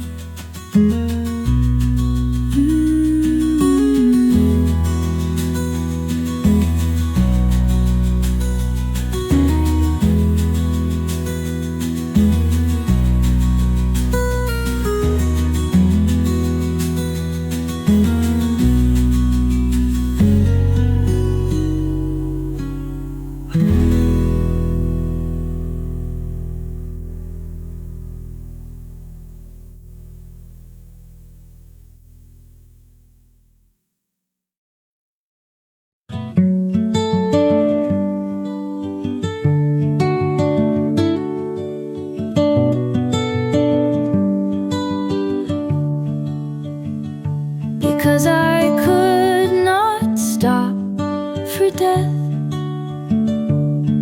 he kindly stopped for me.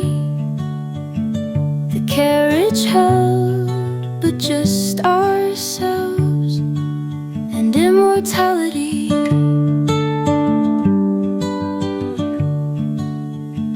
We slowly drove, he knew no haste, and I had put away my labor and my leisure too, for his civility.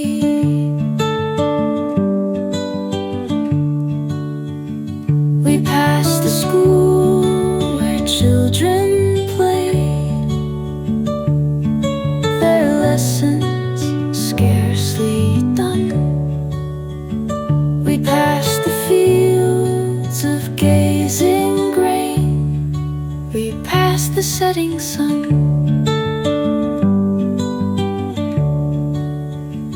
We paused before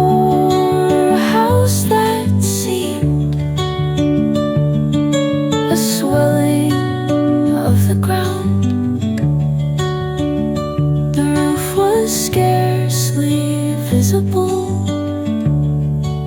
The cornice but a mound.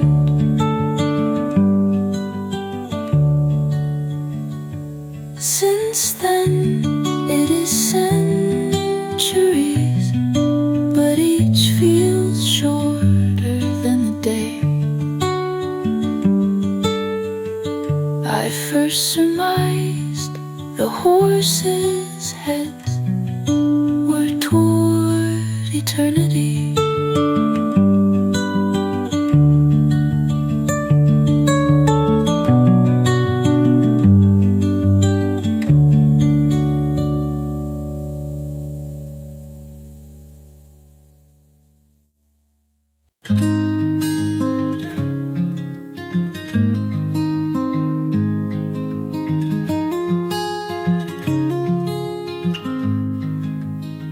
She went as quiet as the dew from a familiar flower.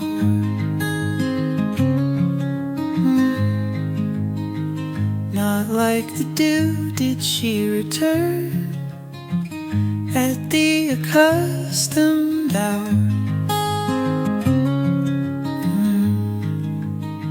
She dropped as softly as a star from out my summer's eve.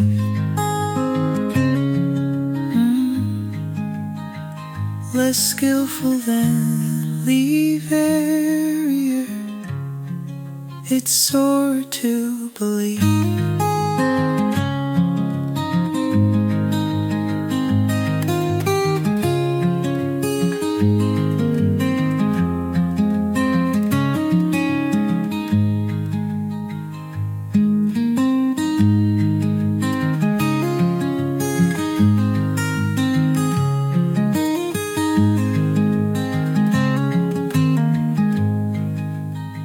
She dropped as softly as a star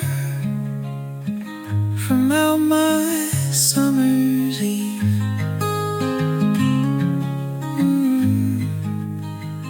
Less skillful than the verrier, it's sore to believe.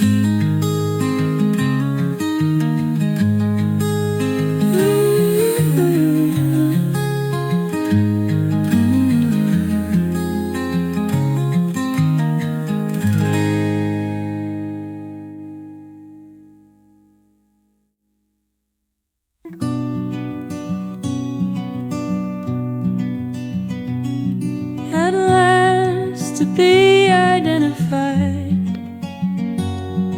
At last the lamps upon thy side. The rest of life to see. Past midnight, half's the morning star. Past sunrise, oh, what leagues there are between our feet and day.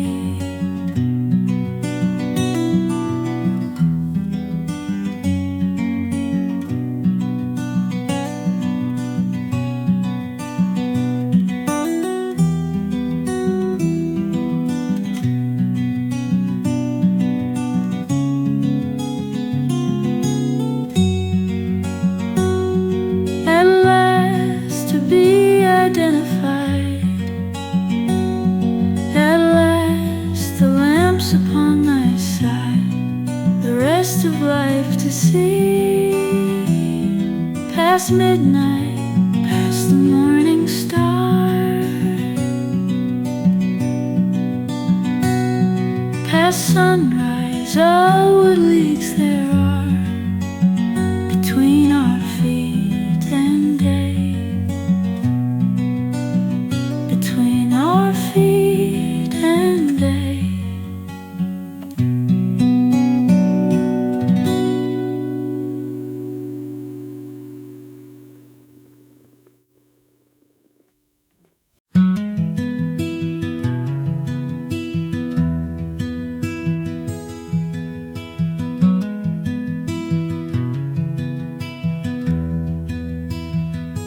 Except to heaven, she is not.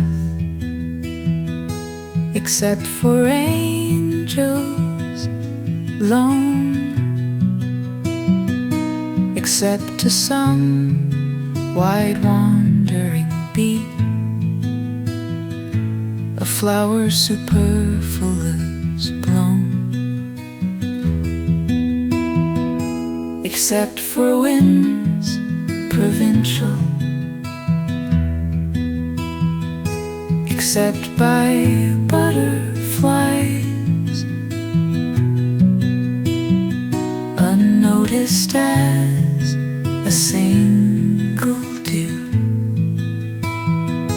that on the acre lies. The smallest housewife in the grass, yet take her from the lawn, and somebody has lost the face that made existence home.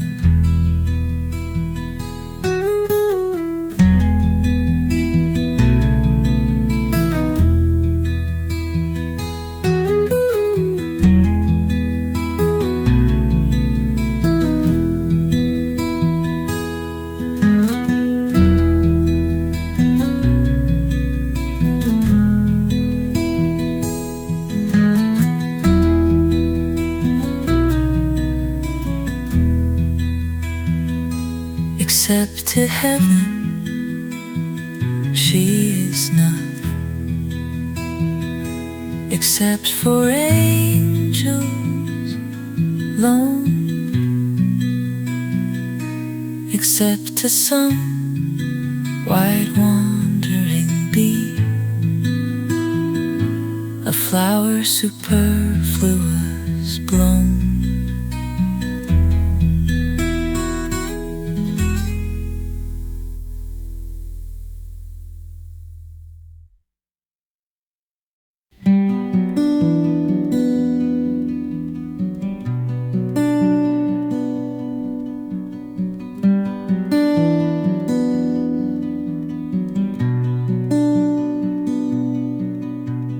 Death is a dialogue between the spirit and the dust.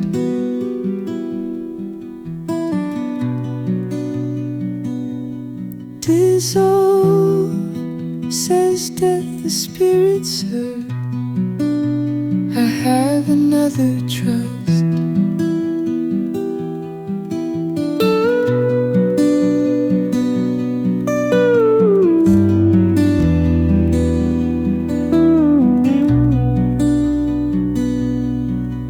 Death doubts it, argues from the ground. The spirit turns away.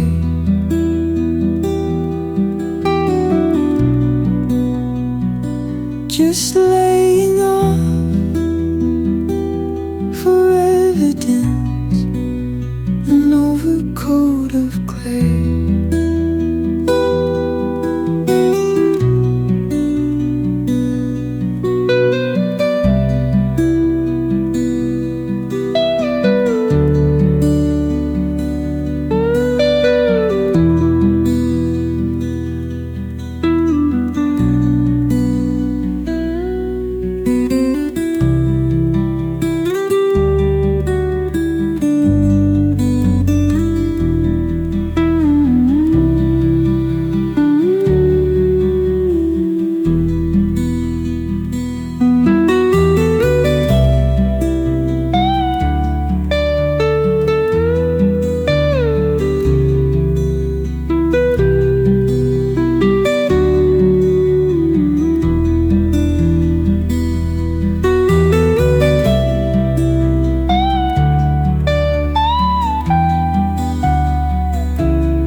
argues from the ground, the spirit turns away.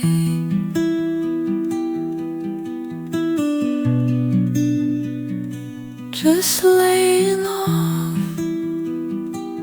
for evidence, an overcoat of clay.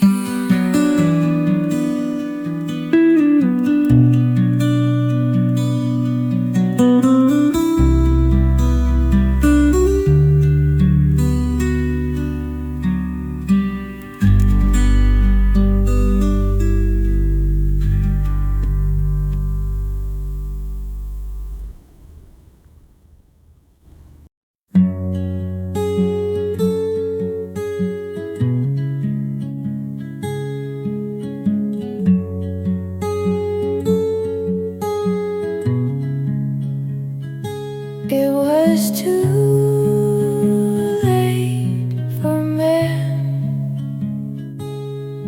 but early yet for God. Creation impotent to help, but prayer remained our side. How excellent the heaven when earth cannot be had. How hospitable then the face of our old neighbor God.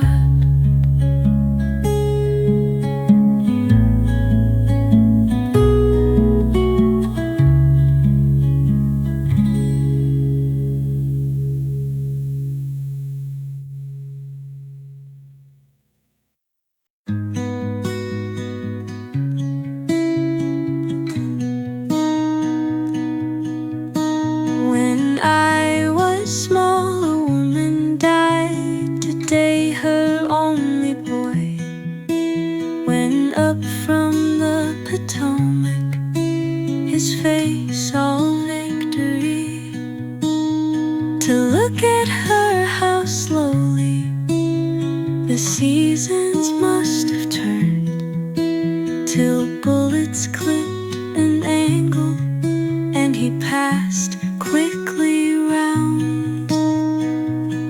If pride shall be in paradise,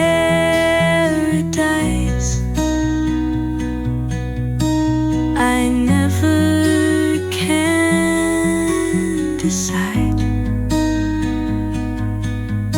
Of their imperial conduct no person testified, but proud in apparition, that woman and her boy pass back and forth before my brain as ever in the sky.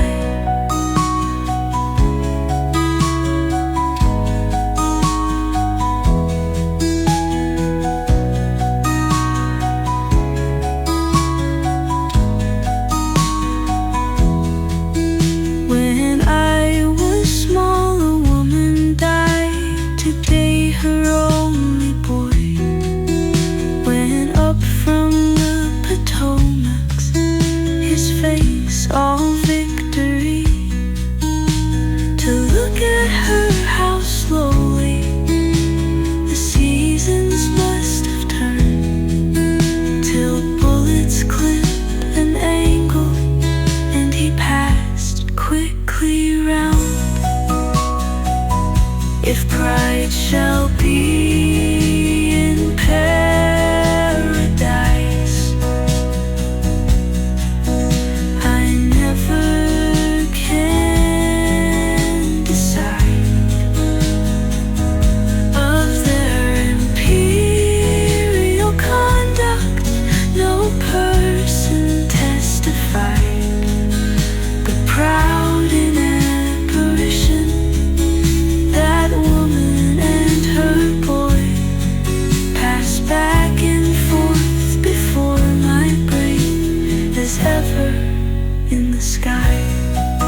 decline.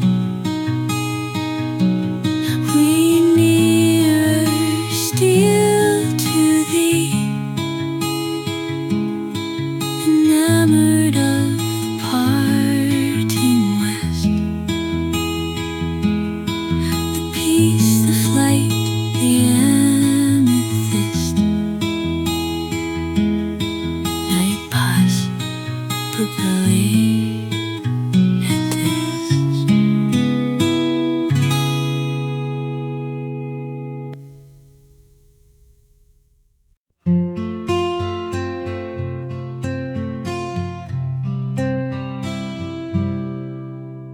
I lost a world the other day. Has anybody found? You'll know it by the row of stars around its forehead bound.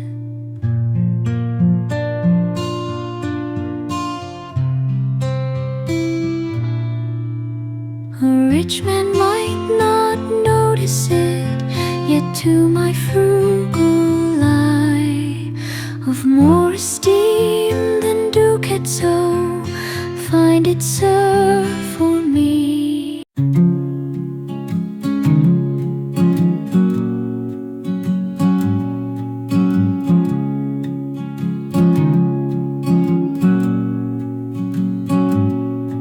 If I shouldn't be alive when the robins come, give the one in red cravat a memorial crumb.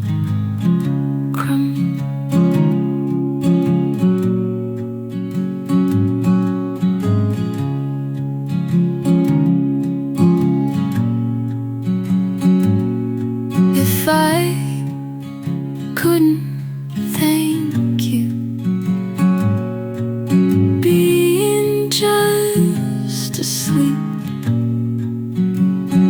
you will know I'm trying with my granite run lip.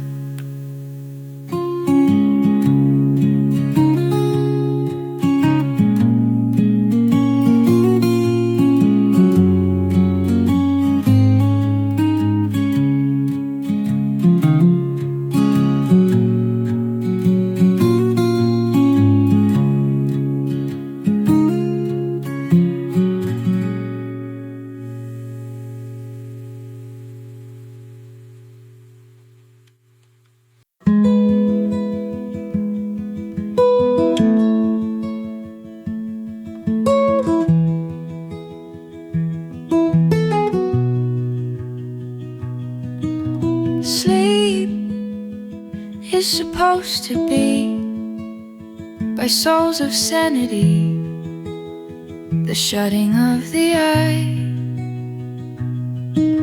Sleep is the station grand, down which on either hand the hosts of witness stand. Morn is supposed to be by people of degree, the breaking of the day. Morning has not occurred, that shall aurora be east of eternity. One with a banner gate,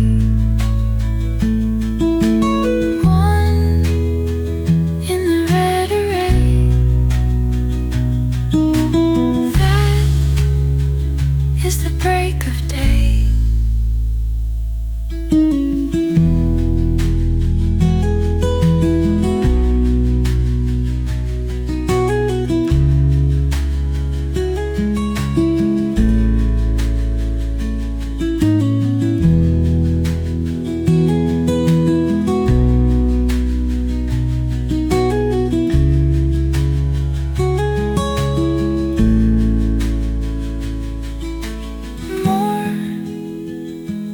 supposed to be by people of degree, the breaking of the day. Morning has not occurred, that shall aurora be east of eternity. One with the banner gay,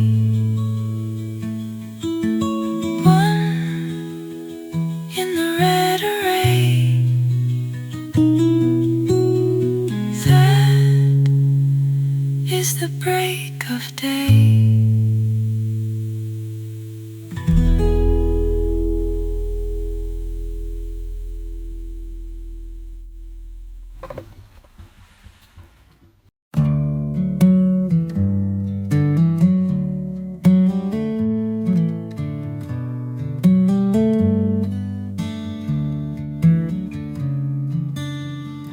I shall know why when time is over,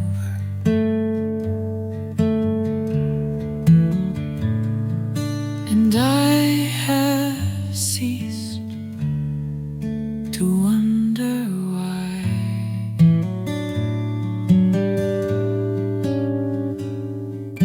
Christ will explain each separate anguish in the fair schoolroom of the sky.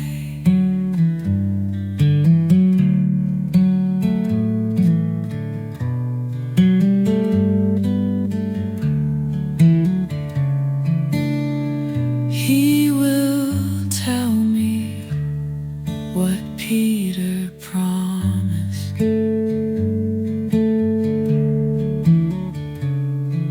and for wonder at his woe.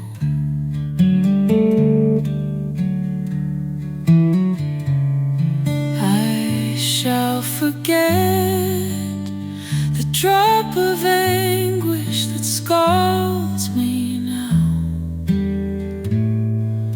that scalds me now.